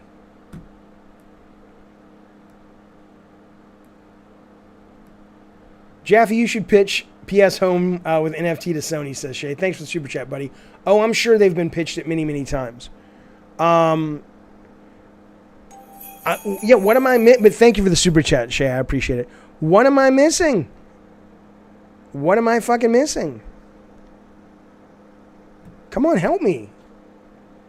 Key says, just like you buy games you don't play. Oh, enough. If that's your answer, if you literally look at this and you think this is worth $16,000 because it's fake scarcity, and look how many people have looked at it. 16 people. That I wouldn't buy this if it was life size for 16. If this would give fucking blowjobs, I wouldn't buy this thing for $16,000. I mean, do you know how much this is worth? What? Let me ask you, you're a youth of today. Oh no, is that an NFT? It's an NFT. Ew. You know, yeah, my kid just said, ooh, and I have not corrupted this child. You know how much that's worth in real money? $20,000. $16,000. But Cal, they're unique collectibles with provably randomized traits. Oh man, gotta get me one of those. Yeah, my kid ain't no fucking moron. What's up? Do you want the last slice? I don't want it. Just put it in the pizza box in the oven, or in the kitchen. Because there's... These are so stupid. Oh, I know. You want to shut that, buddy? Yeah. Thanks, champ. Josh Douglas, who cares? I care. That's why I'm talking about it. Go watch a stream where they talk about what you want to talk about, motherfucker. God damn. That's called a bad deal. There are cheaper ones. Okay, let's look at some cheaper ones. God, there are cheaper ones? I can't fathom they'd be cheaper than $16,000. Look, man, I'm coming into this with an open goddamn mind, but all right, let's go down here. Let's look at the price in US dollars minimum. Let's go $5 to $25 because most people would not spend more than that on a goddamn digital item. Okay, they literally have nothing in this particular house for $5 to $25 US dollars. Okay, no problem. That's okay. Okay, type in Key's name on OpenSeas. Okay, I will do that.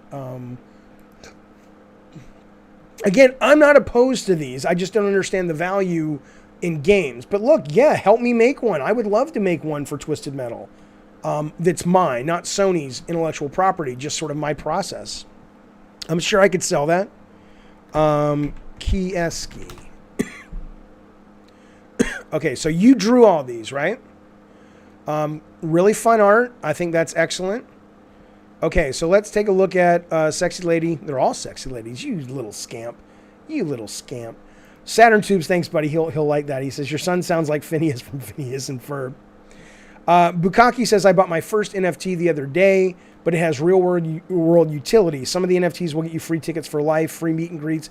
Oh, well, that's totally different. I get that. I think that's excellent. Bend Over says, did I mention how I lost hope in humanity? I appreciate the super chat. Thank you so much, buddy. I appreciate it. Oh, shit, there's nudity. I can't show nudity. Come on now. All right, let's see what we got. Okay, this is worth $6, okay? So the only reason I would buy this, and I like it, I'm not opposed to it, but the only reason I would buy this, and I have a very specific case, right? I would buy this and I would say, hey, if I own it, and I could put it on a t-shirt and make merch out of it. So let's say I found a really good image that feels very Gabbin and Gamesy. And I don't want to pay an artist all that much. $6 is not a lot of money. I could pay for this and I wouldn't feel shitty about it because I own it. And I put it on a t-shirt.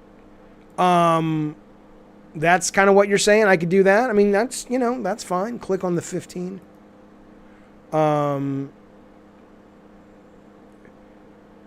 Okay. So now what? Okay. So I clicked on it. Am I going to suddenly owe somebody money? You dicking and dodging my... Bacon Magma, I have a lot of people commenting. No one's dodging shit. Why don't you write it again and I will eventually get to it, buddy. You don't own the copyright to use as you see fit? Well, why would I buy it then? You're telling me that I don't own, I can't then do what I want with it?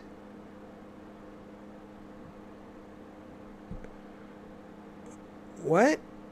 It makes no goddamn sense at all. You own no copyright. So what the fuck am I owning then? You don't own the art. No. You want me to give you this money when I could simply just do this? Why would I not just do this? Other than just I'm a nice guy. Well, he's on here right now. Tell me, Kieski, explain that. Could I do what I want with it, or that doesn't come with those rights? Spaz says, I think this is like what Beanie Babies were in the 90s. Maybe, but at least those were, you know, you could cuddle with them and shit. Not that I did that, you know. No, Cot, I did not know you didn't have the rights. I assumed at least it was like I could be like, you know, seriously. I mean, it's like, oh, this girl's really cool. I'm going to do something with her for a Gabbin+Games t-shirt. It's only going to cost me $2. I'll buy that for $2. But now just that I have a unique barcode that represents the art saved on the blockchain, that's all I own. Well, what do I do with that? It's about owning the deed. Okay, but Key, seriously, I might own the deed, but do I own this? And I can make t-shirts and stickers and make money off this? Or that doesn't come with it. I'm not saying you wouldn't grant me that personally, or I couldn't buy that and negotiate that with you. But if the average random person goes and buys this for $202, can they then turn around and sell this on t-shirts?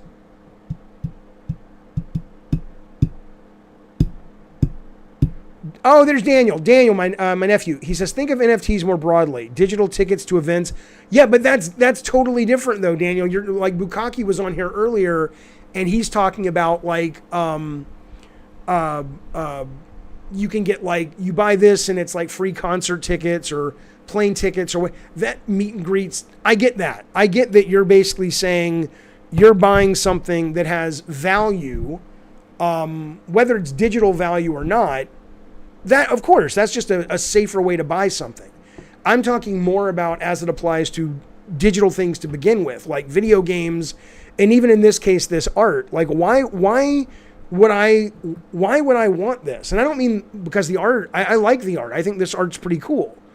The artist can make that deal with you, but you're just buying the deed. So why do I want this? Well, he's telling me I don't own the digital. Okay, I can sue someone else using it digitally. Yeah, this doesn't make any fucking sense. This doesn't make any fucking sense. So I have to negotiate separately to use this. I don't even own it. I just own the oh, come on. What is wrong with people? I don't mean this disrespectfully. If you're in this and you're making money, and I love aspects about it. I love the fact that an artist, for example, can go off into the world and make money off their art. Anything artists can use to turn the tables against the man, I'm in.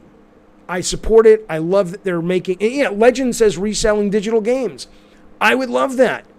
I would love that. But that's not what's being offered. NFT says Doge are not deeds. Mike Shinoda sold music NFTs, but you cannot resell or use it commercially. So why do I want it? You can't sue anyone for it. You just own the code. If you have the NFT and it becomes popular, you can sell it. Okay, but why would it ever become popular? Yeah, Darth Nugget, I would. He says, would you buy Taylor Swift's NFT if it gave you a hand job? Yeah, but where's that? Where do I search for that? I'll buy that, but I don't know if that's out there. Daniel says, you don't want it. That's where people are wasting money and lots of people are cashing in on people's lack of understanding.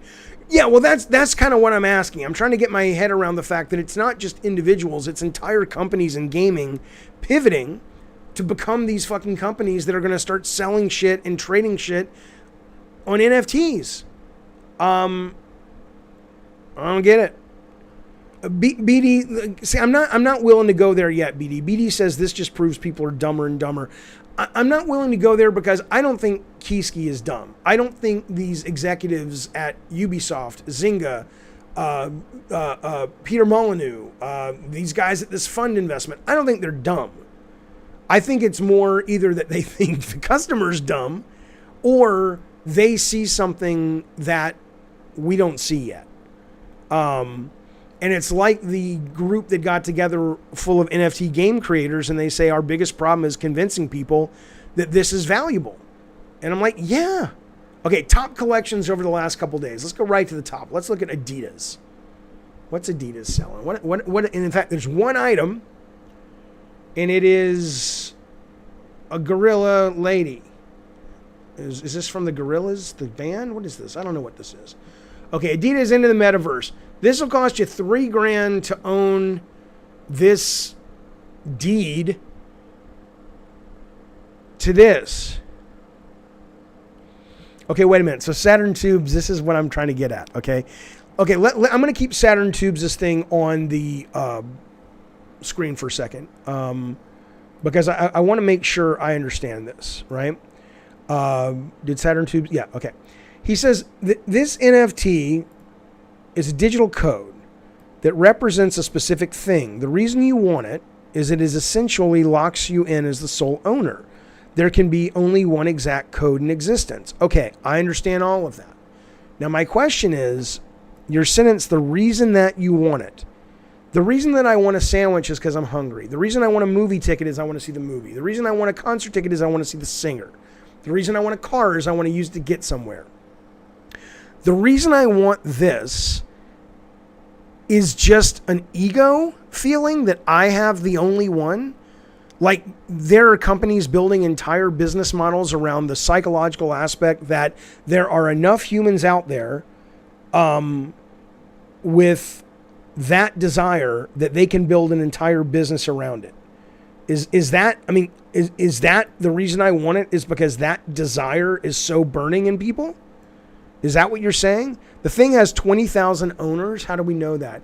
Okay, so 20,000 people have paid $3,000, which is 60,000 or 600,000?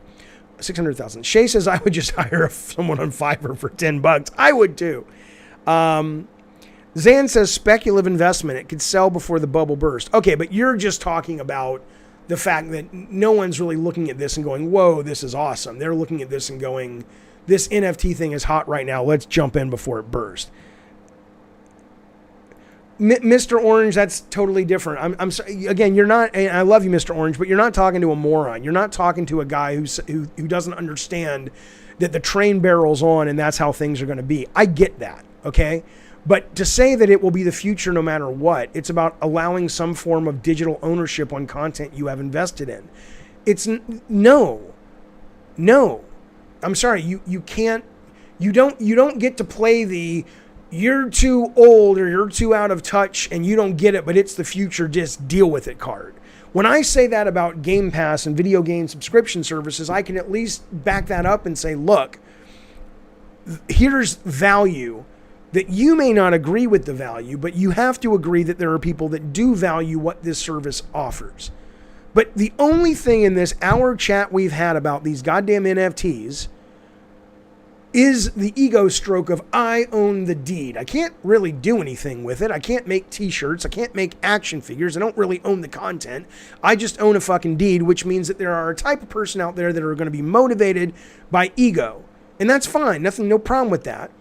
But that doesn't sound like the future to me. Okay, don't get me wrong now. I'm not saying I won't turn around and make one. Let's make one. I'll make a fucking NFT, and whatever I make, I'll give you 5% if you walk me through the process. But, you know, I'll also agree that it's stupid as fuck, but hell, why not? But I'm not going to build a whole company around it and try to tell you it's the future. Ish says, think of NFTs as being similar to a license to a game or movie you buy digitally. You have the rights to use and consume it and the way it's created, but you don't have the rights to the IP or duplicate. Well, I already have that. So if you're saying think of NFTs as being similar to a license of a game or movie, that exists already. So whether you put that on the blockchain or whether you put that in your computer, what do I care?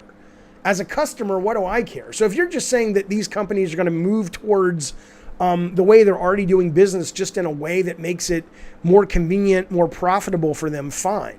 But just explain that they're changing the way they do bookkeeping. But this is trying to be sold to us like, oh, we really are going to want this shit. Doge says the only practical use I can think of is to embed the code into a physical art canvas and have the painter paint on it. Then you can verify. Yeah, I mean, right. At that point, just fucking make a piece of art. But that's not the case, Stephen Johnson. Stephen Johnson says it's like buying a baseball card in hopes it becomes popular and putting it in a case on a wall to look at. Yeah, but even there, you have a whole industry of baseball card collectors and they love this shit. If what these guys are saying, I mean, again, I get that. And I get the NFT art. And I get there will be some people, although this has never really taken off before NFTs, you can collect baseball cards and movie cards and all kinds of shit on iPhone apps. It never has taken off.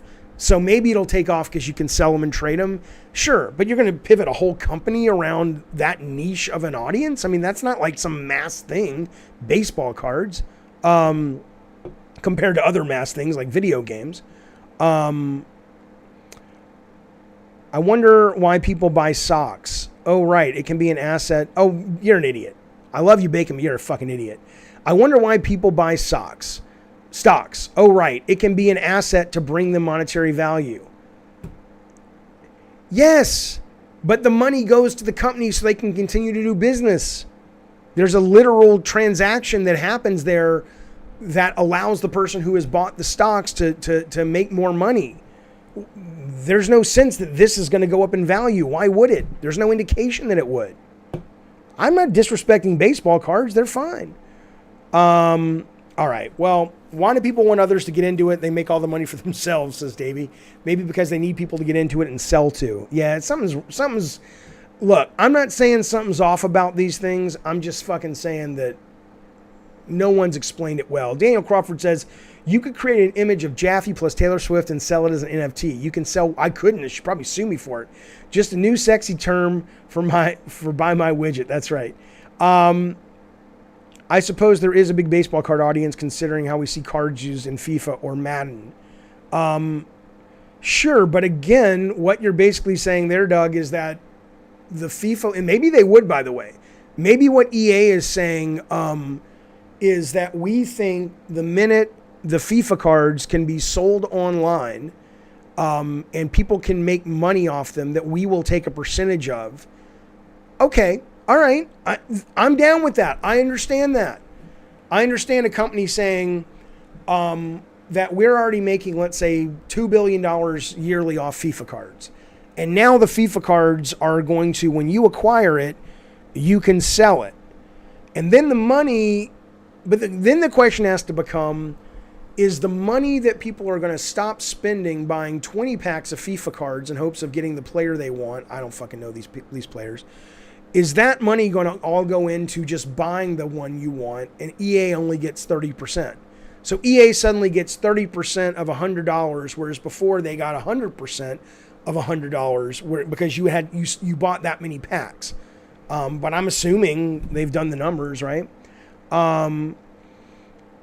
Jaffe, I'm sure at some point some NFT tech bro will try to convince you with promises of money. Yeah, and it is what it is. Okay, well, there's the discussion. Let's move on. Again, but yeah, hit me up, Key. If you wanna make an NFT together, I'll give you 5%. Absolutely, abso-goddamn-lutely. I'm happy to do it. I think they're dumb. Well, my mind's open. They don't have to be dumb, but so far no one's convinced me they're not. Right, you can make authenticated digital assets without the blockchain. I don't have to tell you, man. I'm trying to be an open-minded guy, but come on, man. All right. Last couple things I want to talk about real quick. Oh, fuck you, crazy assassin. Boring. Then go somewhere else. You have the internet. You have the capability to open up multiple windows, multiple monitors, play video games, go do that then, you moron. Eddie says there's no practical use for NFTs that applies to mainstream audience. Everything they are being used for can be done without them. Yeah, I've seen that too. Okay. So I got this email or this comment on you. Let me bring in Bukaki real fast, and we're going to get to some comments people have sent me. Bukaki. Hey, can you hear me? Oh, we can hear you well. What's up, buddy? Oh, well, I was just Are you there? Bukaki, you dropped out, man. sorry, my mic is being dumb. Is it working now? All right, well, Can you hear me? no, now I can, but it seems to... Now, are you there? I'm right here. All right, go. But I was looking at this video game NFT thing, and the only thing that I saw that like made sense was like you owning the cosmetics, like the skins for your characters and weapons and stuff like that. Okay. Because I don't know about you or anyone else, but the loot box shit, usually you get something you don't want, Right. and if you were able to own that instead of just renting it from the developer or whatever, and you could say trade your skin that you got that you don't want for one you do want, with someone else, like I think that would be a pretty good use of it, not just having some weird code that no one else has. Like, who cares about that? Sure, but you can do that now. If the guys at 343 wanted, they could say, hey, you paid $10 for that armor, which I did, or you unlocked the samurai armor, which I did. You can give it to this guy and he'll give you something else. I mean, you don't need new tech for that, but but you can't do that right now is what I'm saying. Like, technically you can do it. They just, I think the reason now it matters more is because you can actually make money off it. But they're even saying they don't know what the regulation is going to be. Doge says CSGO allows you to sell digital items outside of the game already. So I guess you can do it with some games. But regardless though, even then though, so if you are going, like I said earlier, if you're going for something in a loot box and you don't get it, but you see it for sale on the digital storefront, you're saying you would just buy that, right? Yeah. Okay. Absolutely. So then why, if you're EA, would you give up all the money you're going to lose from people who no longer buy FIFA cards and just buy the one card that they want? Well, you can already do that in FIFA too. Like, well, I'm assuming it's the same because EA makes all the games. But like, if you go on Madden and stuff, they have like little auction houses for the cards that you want using the in-game currency, so you can just get whatever card you want anyway. So okay, all right. And instead of the developers setting the value for it, it would be the person selling it. Right. Well, look, I have zero problem with NFTs that affect the real world. I don't give a fuck. They don't have to. You can call them whatever you want. I have zero problem with NFTs where if you have a digital item, including up to the game, you can sell it or trade it. Great. As long as it doesn't affect the gameplay. But it seems to me that unless all these companies that are going in on it have run the numbers and they go, we're going to be able to make so much money off taking a cut, and we think enough people will bypass loot boxes and buy directly from someone who already has the item, that there's a lot more money in that. I mean, they have to be thinking that, right? Because that's the only thing that even makes a little sense. Yeah, well, I mean, I would assume that they've got people running those numbers. Otherwise, why would you get rid of it? But I don't know. Sometimes you just get kind of tired of the grind, you know, especially with games nowadays. It's all about the fucking grind, the loop, you know, like doing your daily shit in a game so you can get enough stuff to get another loot box or whatever. If you could just, I'm sure most people, if you could just pay real money for the thing that you wanted, they would do that. And it might be a lot more compared to people just buying random loot boxes. Yeah, but I it don't might, know. you know, it may collect. It's going to be really interesting if a company goes that way, right? Because, you know, one of the reasons, you know, I play a lot of Halo, I love it, but that meta of going, oh, I want to work through these battle pass challenges to get this stuff. If I can turn around and just say, fuck it, I'll trade you these 3 things and I'll pay you $20 more and I get it, those companies are going to lose me as online currency. I'm not going to play as much. So, which is fine for me, but I wonder if they've factored that in as well. All right, Bukaki, I'll talk to you soon, man. All right. Thanks, buddy. I'll talk to you later, man. All right. There goes good Sir Bukaki. Matt B says, Jaffe asked Shannon Studstill about NFTs. Shannon Studstill is getting into this. I think she tweeted something the other day about it. I haven't talked to her in like a month. I need to ask her what she's doing. But yeah, I mean, she's a very smart person, one of the smartest people I know in the industry. I'd love to ask her why she thinks this is so compelling that she wants to go all in with it. All right, let's move on. This is from a woman named Lisa Henryon. There was I just want to read this. It gave me pause. I was talking the other day about the colors that PlayStation is selling pretty soon for their PS5 panels. And I was being kind of a dick. I was just like, oh, I'm judging you, and this is stupid, and if you spend $50 on these, you're an idiot. And she didn't like that too much. Here's what she says. She says, your opinion on the value of faceplates is the first time I really disagree with your take that I find very judgmental, unusual of you. Why target Sony? Well, I'm targeting Sony because they're the ones who are doing it, but let's keep going. You just said anyone buying a nice painting to make their house feel welcome is stupid and selfish. Anyone buying nice plates, nice clothes to feel beautiful is dumb. Buying a phone with nice photos, I don't know what that means. We want things to be nice to create a good feeling of home. My PS5 is the centerpiece of the living room. It's not goddamn furniture, so I don't want to be shamed to want it to feel beautiful. So careful of such judgments. This attack seemed really easy and only on Sony. Okay, so number one is this has nothing to do with Sony. This was not, I don't do that. I'm not 5 years old. I'm not 12 years old. I'm not an idiot. I don't give a fuck about console wars. It was Sony because they had come out and it was a big news story, and this wasn't like a rare, you know, $600 Halo only console, or I think somebody made like a Louis Vuitton Xbox or something. These were meant to be mass market products. That's why it caught my eye. But that said, though, I mean, look, I'm torn on this, okay? Because on one hand, yeah, of course, you're absolutely right. You're absolutely right, Lisa Henryon. It's not, you know, people have a right and should be respected for living their lives the way, as long as they're not hurting anybody, the way that they feel brings them comfort and joy. And if you think that surrounding yourself with beautiful things makes your soul happier, then who am I to say otherwise? And I get that. I absolutely get that.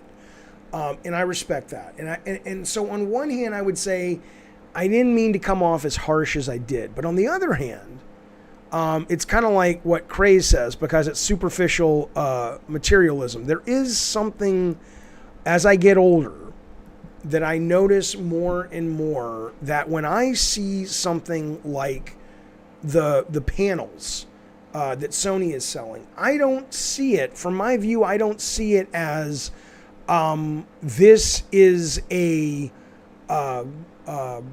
way to beautify your surroundings. I see it as a cash grab. I see it as uninspired and non-artistic, and a bunch of executives sitting around the Marriott at E3 one year going, you know what we could do, Bob, is, you know, we spend a couple more cents on the faceplates, put a screw in there, it'll hit us in the short term, we can start selling those goddamn things. Oh, that's a good idea. I mean, it doesn't seem like it comes from a place of genuine creativity. It just feels crass to me. So I guess if I'm judging anything, it's more people's unwillingness or uninterest in reading into why some of these things exist, but that doesn't mean that for whatever reason it exists, as long as you're not hurting anybody, why not?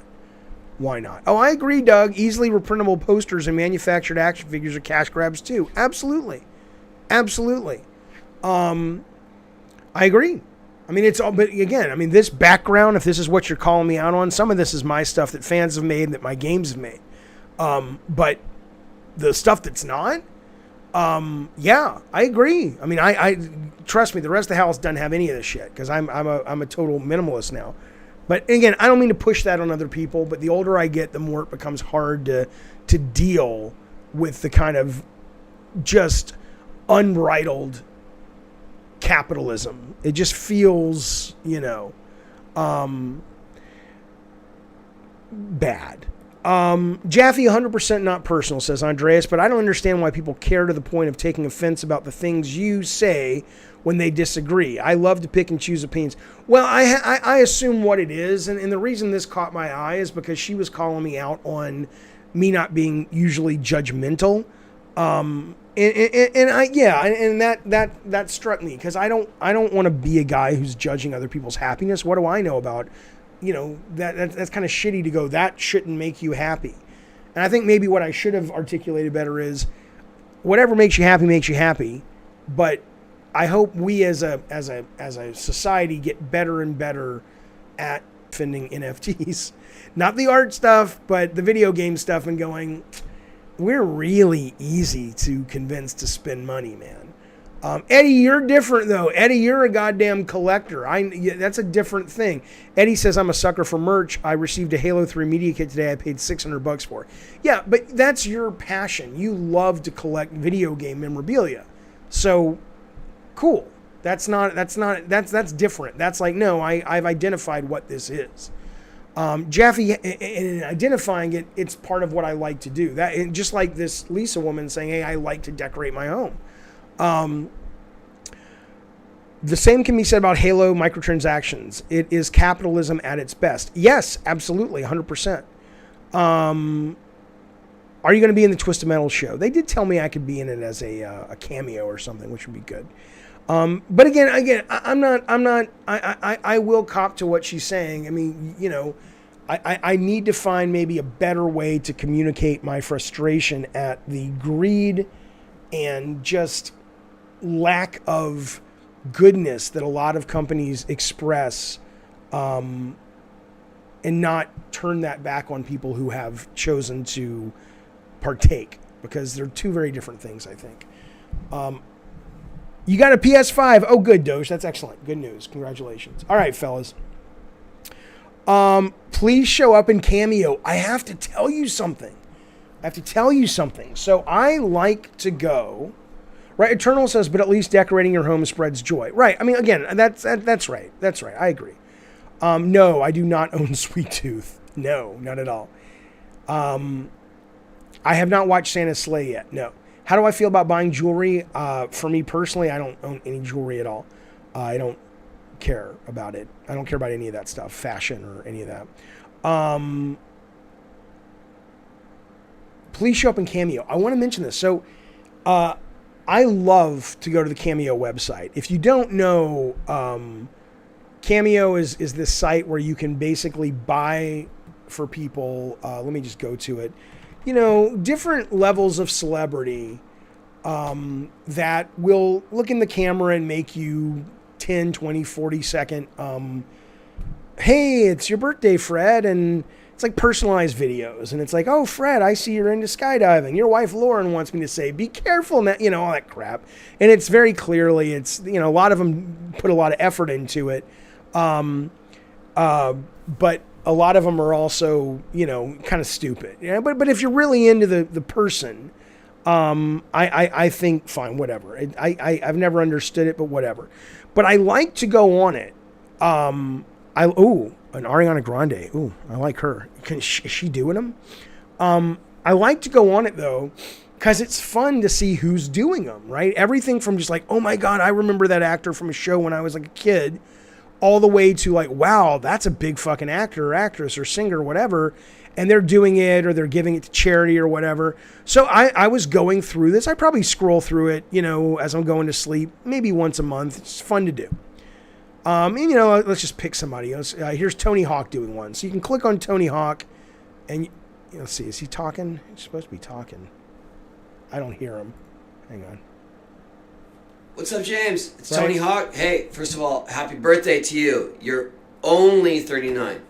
All right? I say that because I'm well beyond that. Blah, blah, blah. Okay, you get it. So that'll cost you $250. Sometimes they actually do live meet and greets, blah, blah, blah. Okay. So they're fun, right? Well, I was on last night. I was on recently. I don't know when it was. And I typed in video games because I wanted to see if they had anything to do with video games. And I saw the first time I've ever seen a designer on there, which is Ben Brode, who designed Hearthstone. And I love Hearthstone. And I'm like, this is going to be interesting. He's the first designer I've seen on it. And I click on it, and he's really good. He's like, he's fun. Like I've seen him before on Hearthstone things and all that shit when he would be on camera, and he's good on camera. He's charismatic, and so I watched this and I'm like, oh, he's good at this. So I at first what started with me going, I don't know if this is going to be good. You're a designer. Now I'm like, listen to this guy. Sam, what up? It's Ben Brode again. Listen, I know it's been a while, about a year, but I'm here again to wish you a happy birthday. Come on now. Happy birthday, Sam. 21. Woo! That's a big one. That's an exciting one. I remember my 21st birthday. It was awesome. It was a lot of fun. I hope yours is. He's putting his back into it. I like that. I've bought 2 cameos, says Doge, both as gifts for friends. One from Felicia Day, one from Danny Avidan. I don't know who that one is. They both were super fans and freaked out. Absolutely. I almost got my brother one when some of the West Wing guys were doing it, but then they ended up putting it in an auction and it got way too expensive. I didn't want to spend that money. Let me see if there's any West Wing people. But anyway, there you go. So somebody's saying I should do a cameo. The problem with me doing a cameo is, there's Richard Schiff. There you go. He's on the West Wing. The problem with me doing, he's only 240 now. They were up to like 700. You beat Chorus already, Bend Over. Thanks for the super chat. I have not. The problem with me doing a cameo is I do it almost every day on the show. If you want me to do one, just, hey, Doug, you old so-and-so, you come on in here and raise a ruck. I don't fucking know, but I'm doing it right now. So I kind of have, there's no value in it. I offer it for free, But anyway, I thought that was cool that we have our first game designer on the cameo. Yeah, Doge says you already do cameos. Someone's got to subscribe. You goddamn right. Let's put God of War in. Let's see if there's any God of War voice actors. Okay, so this guy was in God of War. What did this guy play? She was in God of War. Oh, TC's doing it. Okay. Oh, let's see. Let's see what TC does. Hey, what's up, Sanford, a.k.a. Daddy Warbucks? Man, I hear you turning 60. Come on to the 60 Club, bruh. That's what's up. Man, your lovely daughters wanted me to tell you that they are so grateful for you. And no, I want to hear Kratos, man. I don't care about this. Come on. Hey, what's going on, Kyle? My namesake, what's happening, bud? It is your birthday, and you are turning 27. Maybe he'll say it in the opening one. Come on now.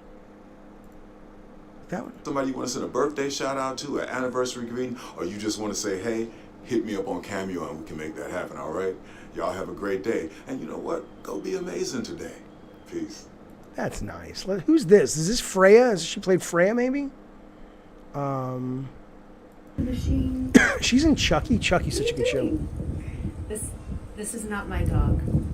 Hi, I'm Danielle Pasuti, and I'm on Cameo. Now, here's the deal, guys. I've been known to do all sorts of creative greetings for people. Sometimes I sing. Hi, Jackson. Thank you so much for being a fan of God of War and Freya. Okay, there you go. So great. I'm a big fan of Freya's as well. There you go. I'll take a Doge cameo, absolutely. Yes, I did not beat Chorus. I have it. I like it. I'm playing it on Amazon Luna. It's costing me almost nothing to play it. I'm digging it. But I just finished Halo, the campaign, and now I'm kind of in that area where I'm really thinking of going through doing some backlog stuff. So I think I'm going to try to finish Tsushima and Days Gone and things like that. Do a cameo where you say bong chilling? I don't know what that means, man. All right, fellas. Well, there you go. That has been Gabbin and Games for whatever today is, December 21st. I got to pay some bills. I got bills due tonight. There's a little odd they don't do voices. Some of them do. No, some of them absolutely do, Eternal. But December 21st, Gabbin and Games. Thank you guys for hanging out with me. I appreciate it very much, spending some time with me. Thank you for all the very generous super chats, the good conversation. Kisuke, I will reach out to you. We'll make an NFT. We'll see how it goes. But in the meantime, I'll be back tomorrow with another Gabbin' Games. And don't forget, we have Christmas Eve holiday special coming up this week. I'm not entirely sure what time we're going to do it. That's coming up soon. And remember also, if you're a God of War member or a Cult of Calypso member and you want your ad or you want your picture or any of that up there, I'm putting up the Cult of Calypso ones on Monday. Get me your latest pictures, and I'll make sure those go in. All right, fellas. Bacon Magma says, Jaffe, do a cameo expressing your love for the Jeffrey Epstein room at Bartlett Jones.